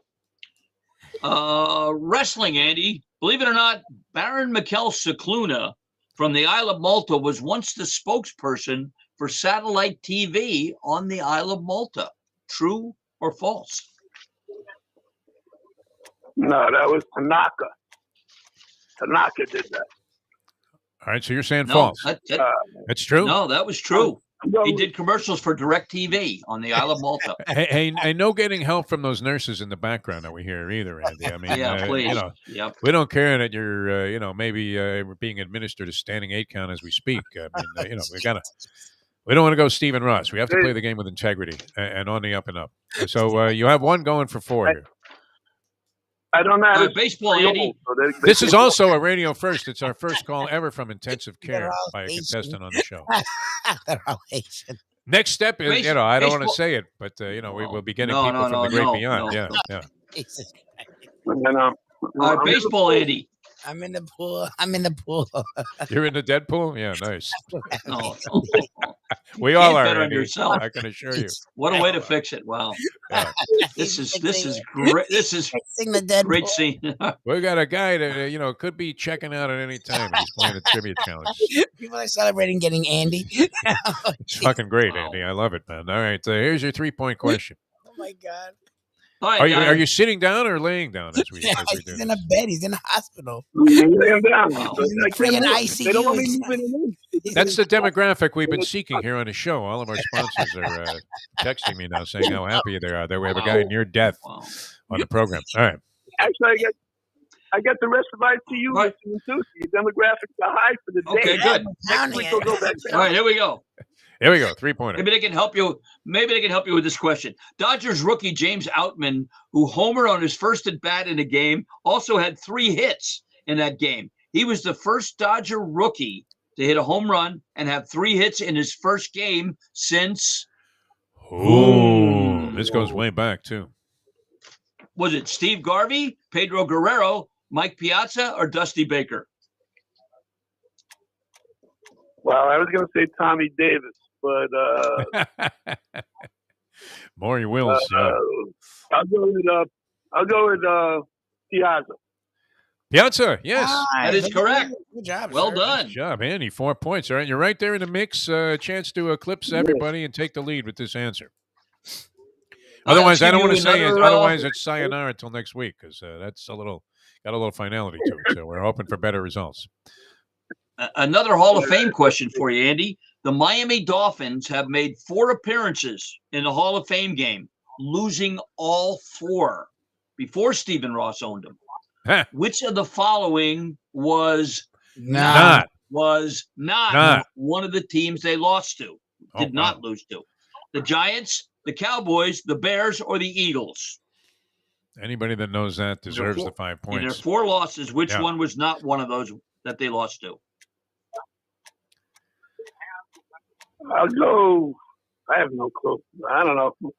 You know what? If I'm going to go out, I'm going to go out with my Giants. Giants. Yes. That's who it was. Nice. Yes. They never played them in there. Well done. And don't say go out. Just say end the question. I mean, what's the prognosis here? Can you make it to the finals, Andy? Or should we don't say finals. make alternative? Yeah, no finals. Yeah. Can you make it to the championship round? Let's put it that way. There you go. Yeah. You hang in there, Andy. Literally, hang in there. We have a guy on a hospital bed. Hold on. Blood clots in his lungs. I mean, ready to roll a 7, and he's our potential finalist here. Jesus Christ. I think this game has really evolved into something that we should be more than proud of now. That we're getting our contestants literally off hospital beds where they were rushed there, in an emergency just a couple of days ago, and we've helped revive them. A great job by Andy under difficult circumstances to come up with 9 points there. So it's wide open. Right now, Lenny and Ron in a dead heat for second place with 6. So we may have to make a determination there. Or you can dial us up if you'd like to play at 954-417-0070, 954-417-0070. We'll play at least one more before we go to the final round here. Gurgles, what do you think? I mean, Perdomo Cigars, I love the fact that picture of you in the Maldives with a Perdomo cigar, I mean, is just the epitome and the essence of what you are all about. And it's fantastic. You've had this long-time association with Nick Perdomo and his fine company. Yeah, the next one you'll see will be me in Saratoga, sitting in a lounge chair in the outside area where they have the TVs near the paddock, with a lounge chair and a Perdomo cigar in the racing form. Doesn't matter what situation you're in, Perdomo cigar makes it the best. And you can get one easily at 5150 Northwest 167th Street. Family operation, fourth generation. Nick Jr. in it. His dad was in it. His grandfather was in it. Cuban seed tobacco grown in Nicaragua. 305-627-6700, the number to call. www.perdomocigars.com to find the retailer near that sells them. Or maybe you want to buy a gift certificate for someone. Humidor. You need another great cigar lighter. Perdomo's got it all right there, and they make them factory direct, perfect for you, one at a time. My favorite one, I'll have the Lot 23, the 10th anniversary I like. I'm taking a 20th anniversary for another buddy of mine that I grew up with that'll be in Saratoga with us. Wherever I go, people say, is that a Perdomo cigar? And I said, yes. He said, you're already a winner. Wow. So today, tomorrow, whenever you can, put something great in your mouth with a cigar from Perdomo Cigars. All right, we're going to borrow a page from Professional Wrestling, and due to television time limit, we're going to go to the finals here. This is 2 out of 3 falls or television time limit, which was always one of my favorite designations in all of sports. So due to that fact, we have rolled a scrambler during the commercial break there, and Ron won the spinoff with Lenny. So Ron and Andy from his hospital bed are going to square off here in the championship round for the Landlubber's gift certificate and the distinction of being a winner on the Hialeah Park Trivia Challenge. Dave has a question. You guys kind of know the rules. You're veterans of the show, but by FCC regulations, even though this is the Wild West, right? It's like owning a Native American casino. We could calibrate these machines any way we want to, but we feel obliged to read the rules to everybody. Dave's going to fire off a question. Guys, call out your name if you'd like to answer right away. If nobody answers right away, we'll offer multiple choice. The first person to call out his name gets first choice. We go back and forth, back and forth, back and forth until we have a winner. Good luck to both of you guys. Ron, who's standing up under his own power, and Andy, whose life is being generated by various machines for the championship of the Hialeah Park Trivia Challenge. Here's Dave Gurgles Gurgling. Well, I had predetermined this question. It may be an advantage to Andy, but we're going to do it anyway. Horse racing. 1 week from this Saturday, I will be at Saratoga for the 4-Star Dave Stakes. I don't know what you know about 4-Star Dave's, but this horse won a race every year at Saratoga from 1987 through 1994. Wow. What a record set by this horse. We want to know who was his trainer. All right. I thought you were going jockey on this. What are the choices? No. Anybody right away have an answer? No? Here we go. All right. Here we go. Was it Mac Miller, Nick Zito, Horatio Luro, or Leo O'Brien? Wow. I should know that, but I don't. I'll go with, it's Andy. I'll go with Zito. Zito. That's what I would have said. No. All right. 3 left for Ron here. Ron, was it Mac Miller, Horatio Luro, or Leo O'Brien?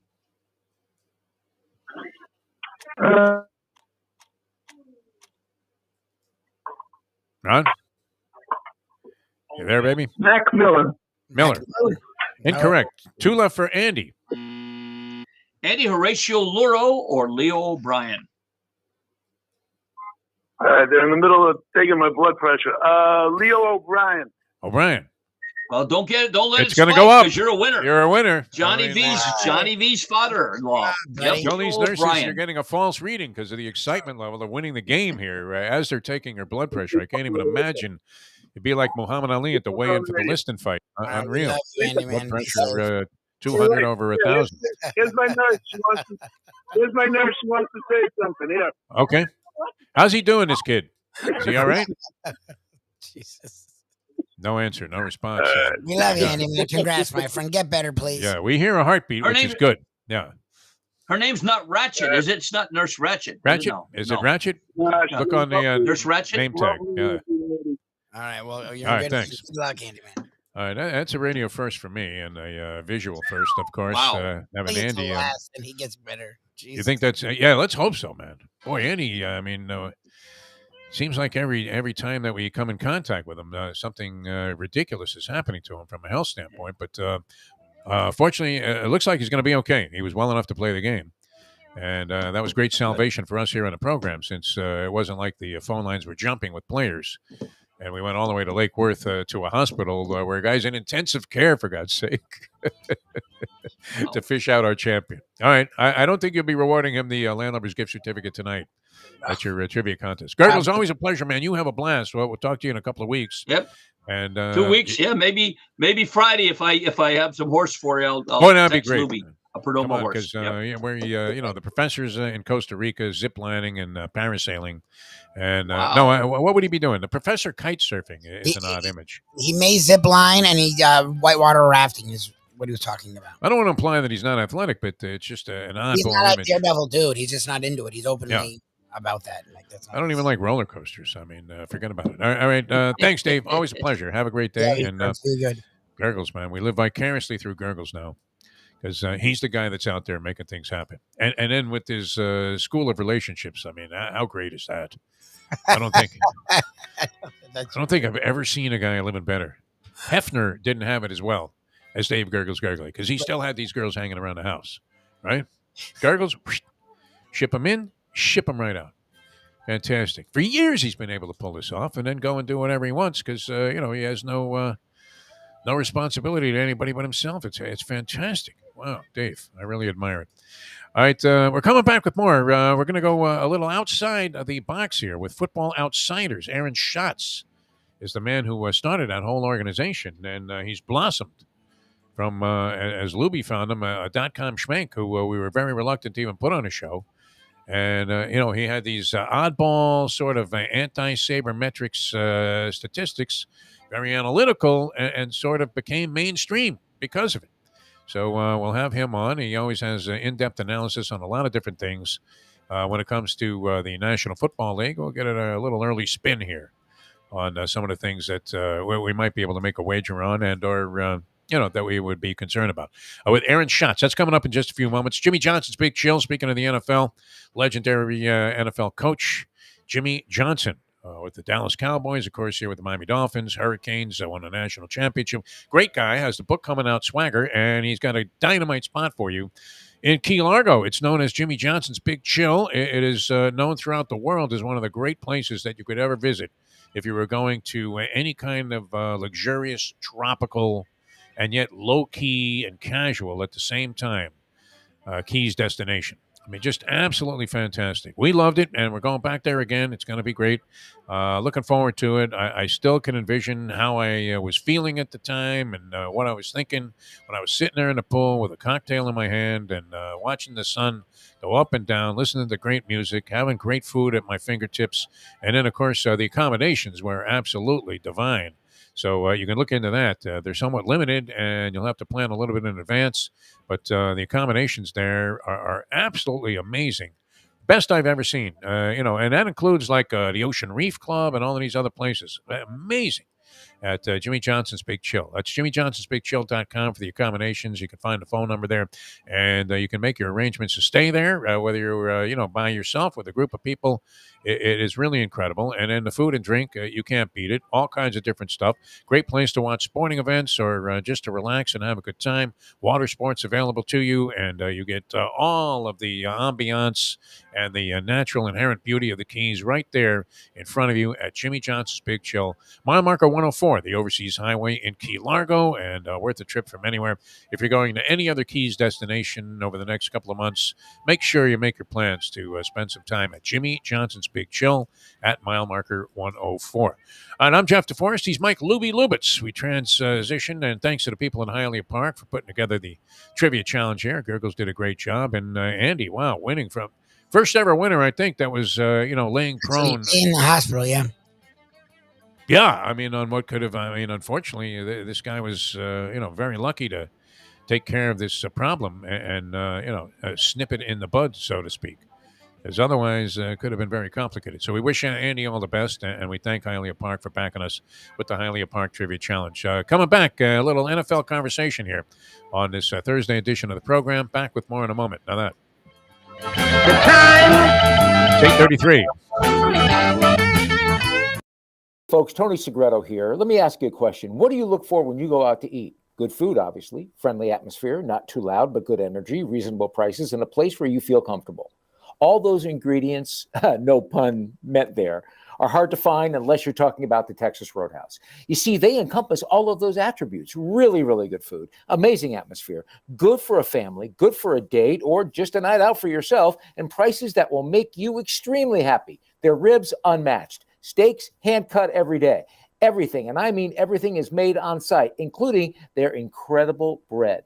It's the one day, folks, that you can forget about low-carb diets. Trust me when I tell you, Texas Roadhouse, your restaurant, your destination when you say, where should we go and eat tonight? From the newly renovated sports bar to the beautiful bayside views captured at the Tiki Bar, Jimmy Johnson's Big Chill has it all. Located at mile marker 104, the Big Chill also offers waterfront dining while experiencing breathtaking sunset views of the Florida Keys. It's simply the hottest spot in the Keys to cool off. That's Jimmy Johnson's Big Chill at mile marker 104 in Key Largo. For more information, call today at 305-453-9066. Recently, we realized it's not just hurricane season that can hurt us. Any time of year, things can happen to your home or business. And the insurance company can be your friend, but they also can be your enemy. Horizon Public Adjusters, Justina Testa, are here for you to help this process go so much easier. Before you call the insurance company, call Horizon Public Adjusters and Justina Testa at 954-809-8752. Would you go into court without an attorney? So why would you go up against an insurance company without Horizon Public Adjusters and Justina Testa? 7 to 10 times more money recovered with a public adjuster than if you went on your own. If there's no recovery, there's no fee. Give them a call at 954-809-8752. Why go up against insurance companies alone when you can have Horizon Public Adjusters and Justina Testa on your side? Of course, I got in about 2 a.m. last night. Do I look like Lubie? Good morning, by the way. You look do I good. look like I need a cut, man? You look good. I'm proud of you. You're like ready. You're on time. All the guys there didn't have to stress out waiting for you. Look at you. A new day. I'm a professional. There's no question about it. And I don't like to lose a job on the first day of the job. That'd be good. Which is ugly. Because we already lost one job, and we got fired by Fox. And in fact, you and I, Lubie, are the only starters that were ever beaten out for a job by Brady Quinn. If you can kind of wrap your arms around that concept. Grab a bagel and a schmear, plus some Defo and Lubie. Welcome back to the Defo Show. I'm not sure there is any kind of quantifying number or qualifying number on that one, getting beat out for a job by Brady Quinn. But it did happen to Lubie and me at 940 Wins. So here we are today on South Florida Live, and very happy to be here on our own venture. And we have great respect for this man who started his own venture and literally from scratch. Might have a little bit of Bill James in him because, let's face it, this whole sabermetrics craze brought about a new system, new way of looking at the numerology surrounding sports. And then this guy comes up with something that is way out of the box, and it's a big hit now. Aaron Schatz joins us here. And he, of course, started Football Outsiders and now also is an NFL analyst for ESPN Plus. So he has blossomed and really become part of the mainstream, even though he started out very avant-garde, very existential. Aaron, welcome to the show. Good to have you on again. Hey, it's good to be here. Yeah, I'm a little less avant-garde now, I guess.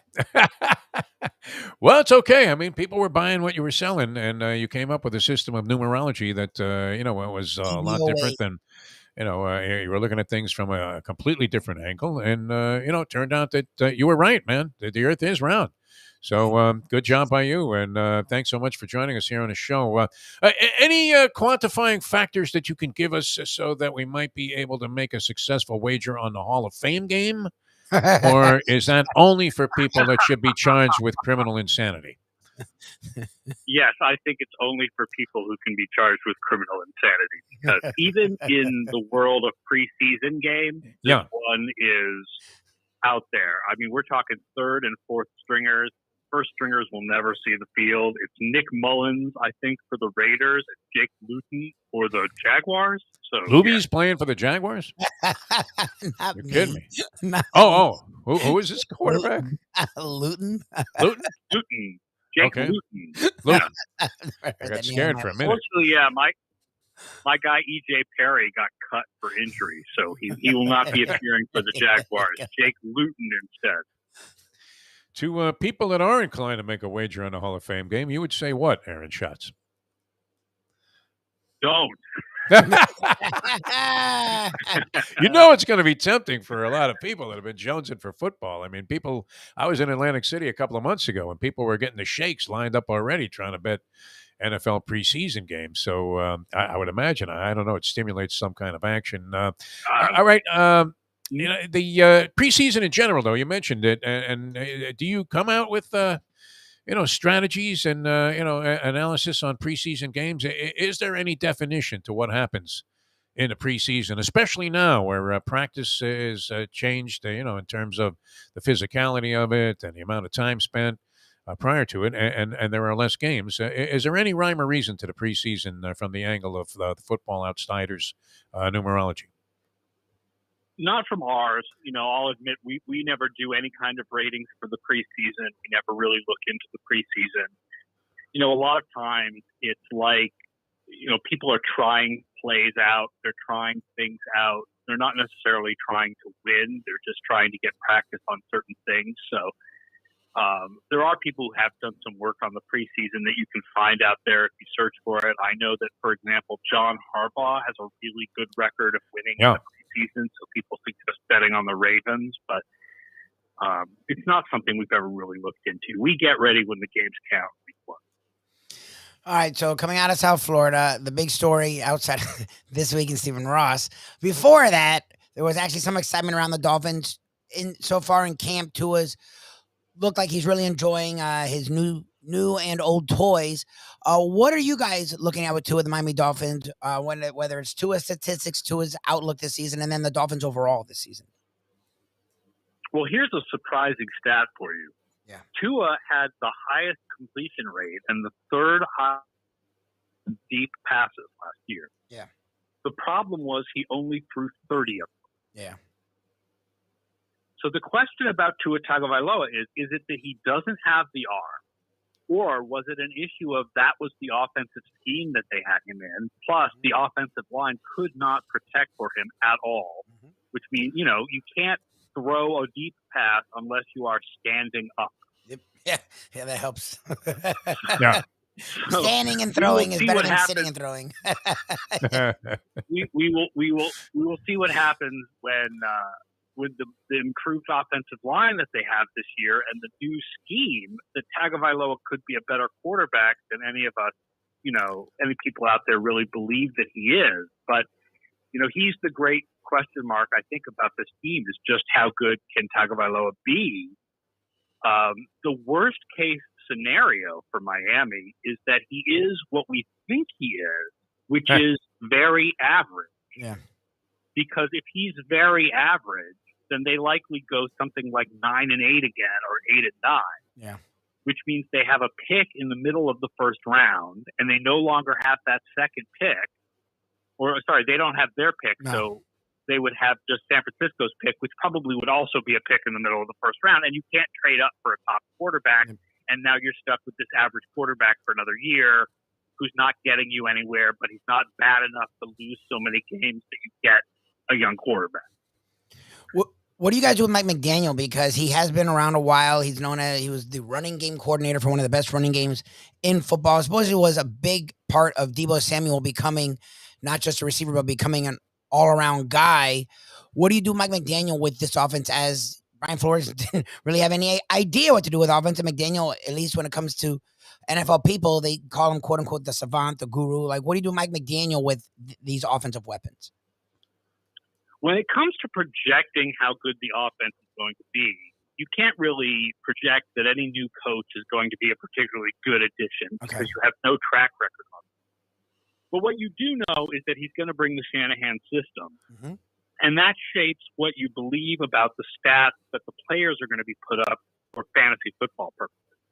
Like, we have most of the Dolphins lower than their average draft position in fantasy football because we believe that McDaniel is going to want to run the ball more and pass the ball less, which means that for fantasy purposes, Tyreek Hill, Jalen Waddle, especially Jalen Waddle and Mike Gesicki, may not put up the passing, receiving numbers that people expect because the Dolphins will be running the ball a lot rather than passing.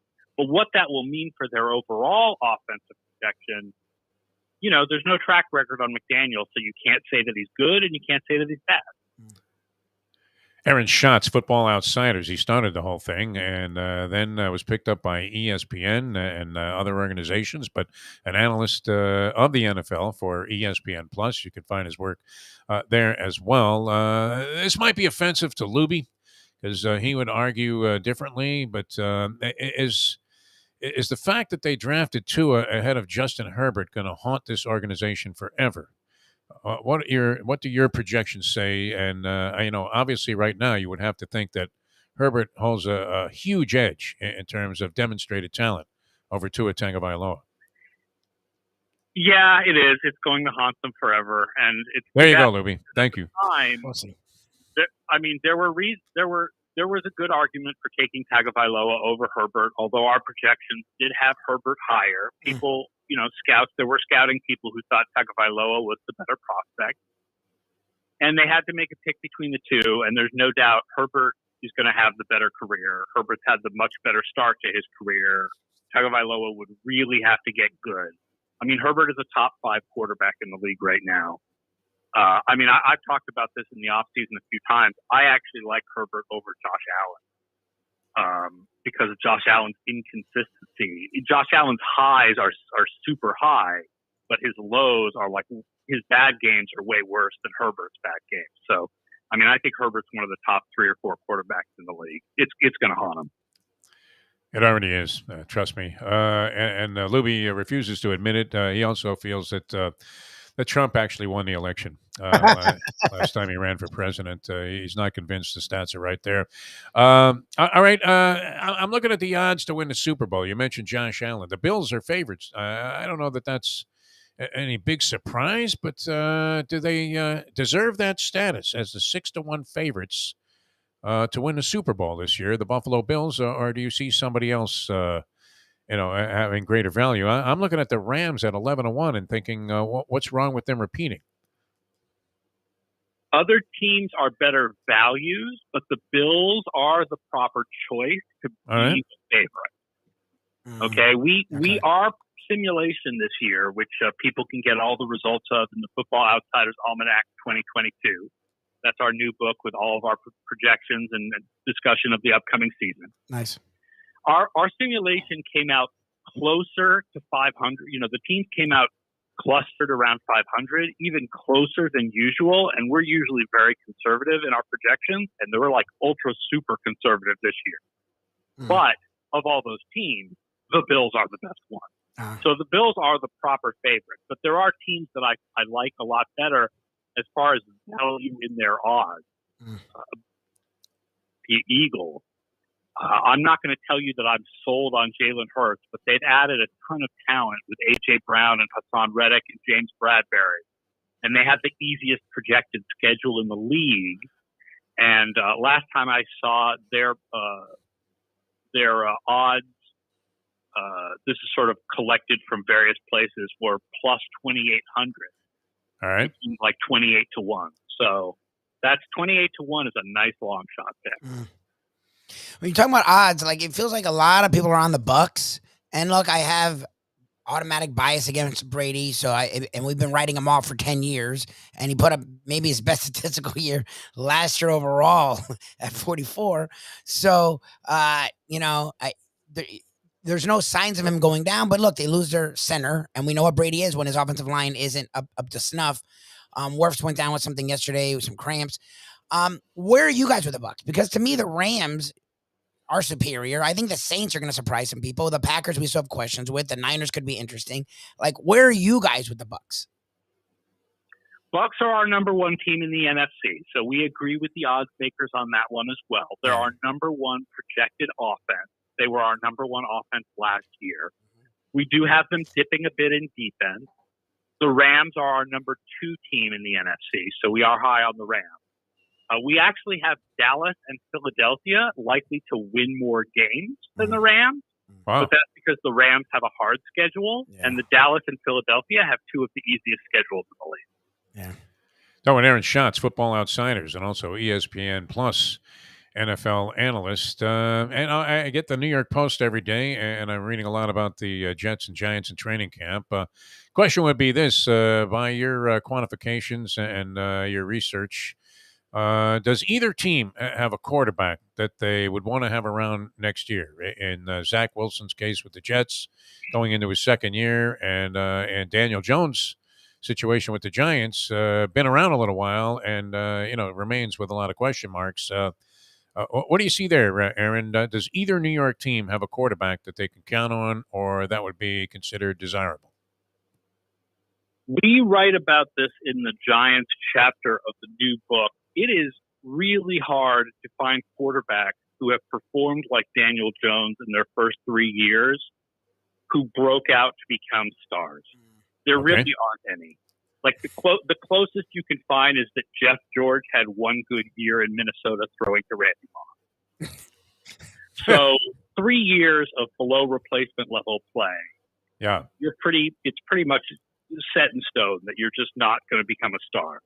Wilson was worse than Jones last year, but he has more potential because you don't write off rookies after 1 year. Like there's a possibility that Wilson will get it together and show us that he's much better than he looked last year. We don't think it's going to happen, but there is that possibility for him that's much stronger than the possibility for Jones with the Giants.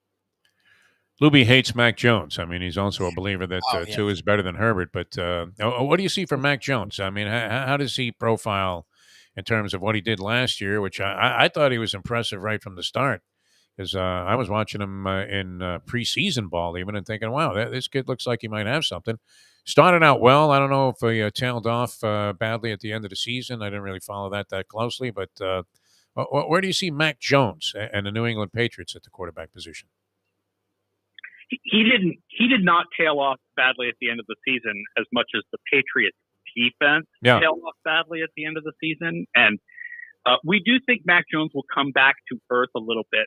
Normally, the idea that all quarterbacks get better in their second year, the fact is that quarterbacks who are already pretty good in their first year actually tend to regress a little bit in their second year because they were really good in their first year. And Mac first year, but he was the best of those first year quarterbacks.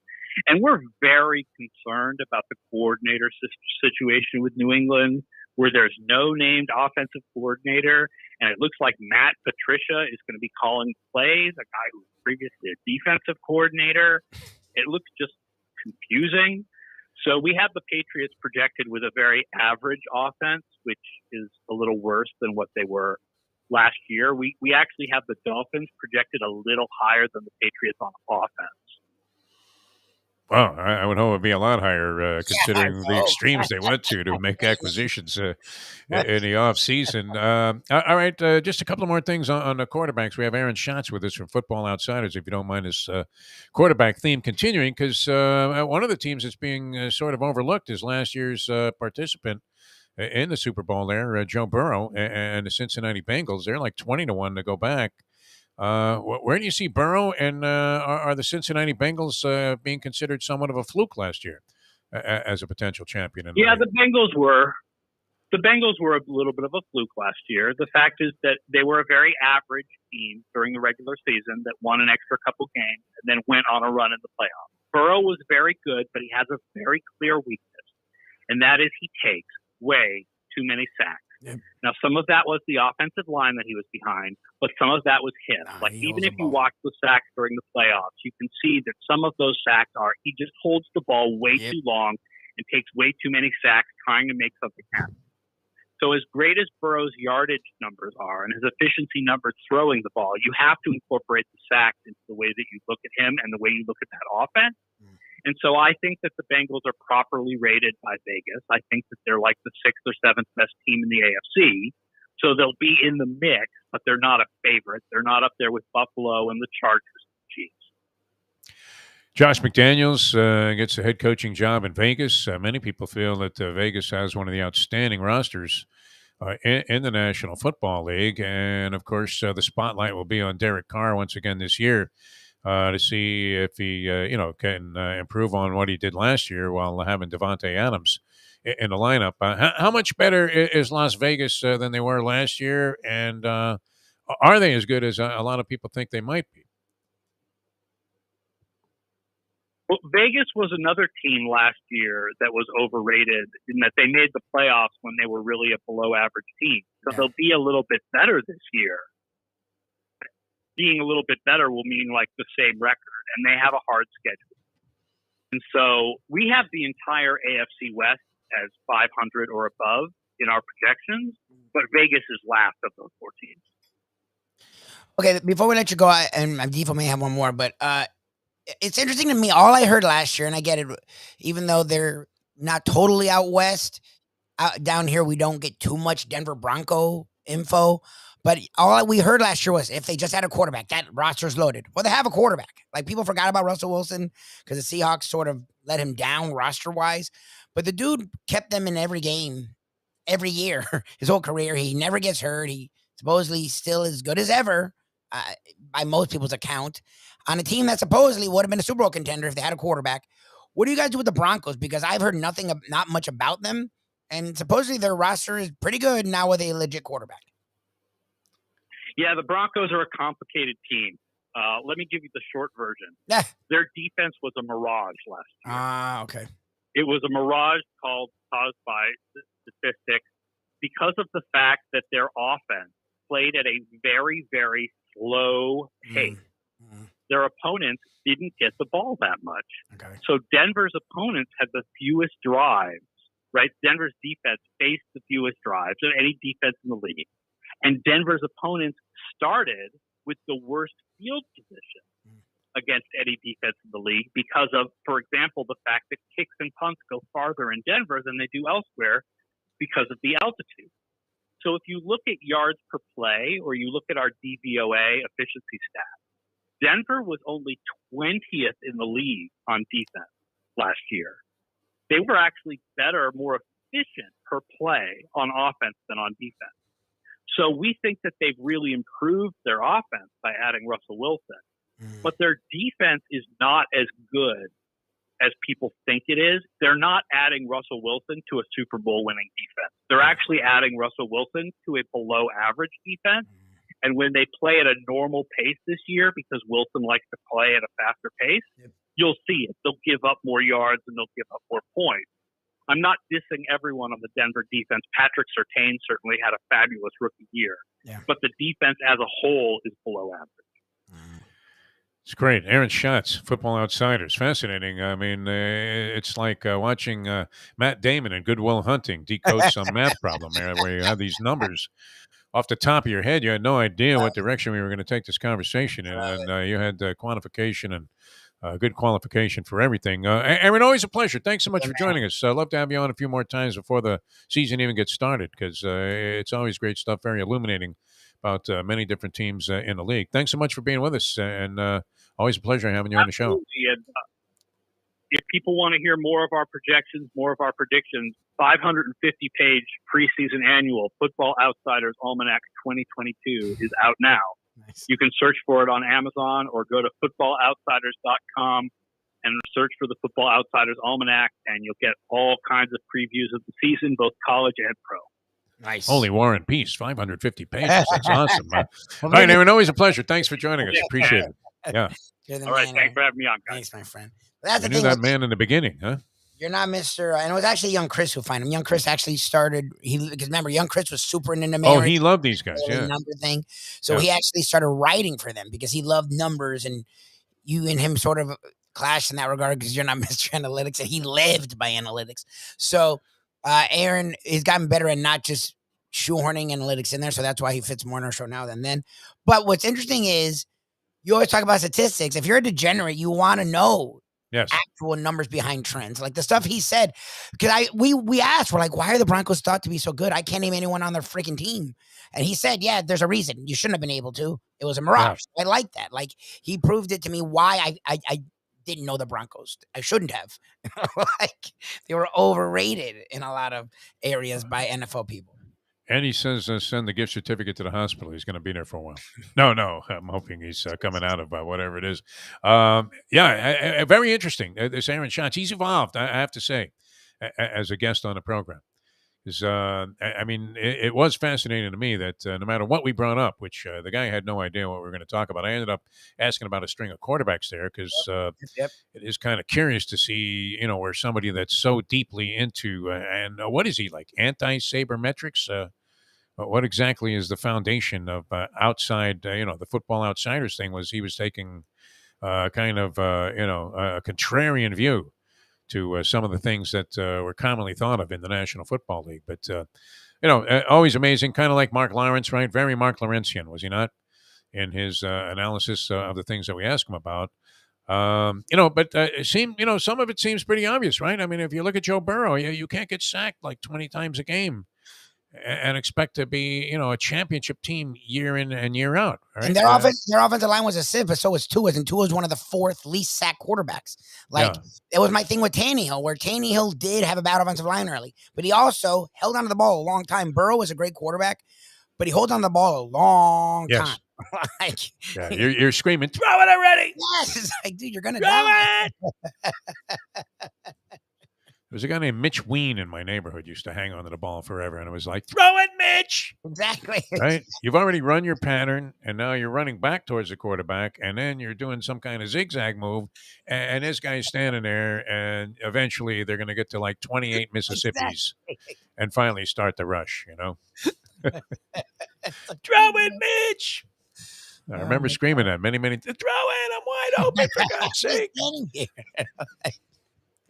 Oh, my God. All right. It was a lot of fun all day long. I mean, it was great. And a week flying by, Mike Lubie. It's 12 o'clock today. I may have to scratch on the personal appearance down there at the brewery.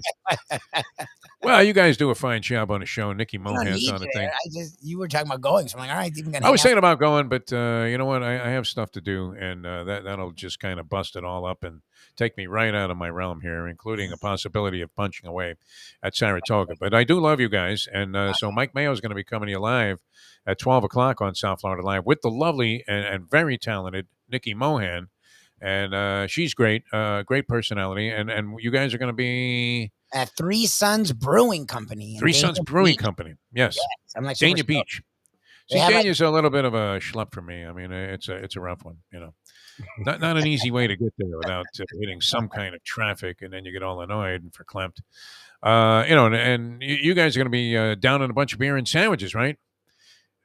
I might need a break from Mayo stuffing his face on the show also. I mean, I think if I don't, experience that today, then I'll be able to handle it again tomorrow. Because he at least stepped up his game with a pastrami on rye or something that he had yesterday. And this place seems to have a really cool, usually brewing companies they have no food outside. This place actually has their own kitchen, and they have food. And the stuff that Mayo's been sending me all week has been ridiculous. So I'm like super stoked. It'd be fun to get out there, but I think I'm going to pass through because it would be a lot better for me if I didn't do it. Let's put it that way.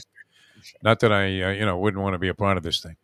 But you're out there, I mean, and you seem to handle these people very well in terms of producing what's going on, right? I mean, you stash the food and everything, so it's good.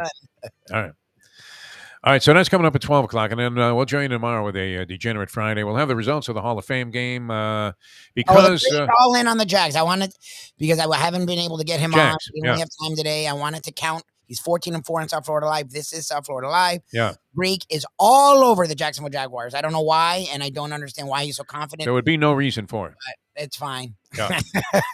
There's no justifiable or logical reason for it. You cannot go by any rational means of thinking and come up with either team in the Hall of Fame game. Although that was a very eloquent case this guy made, which is why I'm going against it in the Musburger Bury America campaign. A guy named Thomas Casal very eloquently wrote about the fact that, okay, I mean, look, if you're betting this game, you're probably Michigan anyway. Yeah. So here's some reasons why you should bet the Las Vegas Raiders. Which inclined me to immediately believe that I had to call Lipschitz immediately and send it in, whatever they'll take on the Hall of Fame game, which I would imagine there is some pretty strict limits. Like nobody's taking like 10 grand. Somebody is, right? One of these places, they don't care what you bet anymore. FanDuel, DraftKings, right? Whatever you want to send in. 200,000, yeah? You want the Jags? Hey, Lou, we got another one. Two and a hook. You're getting two and a hook.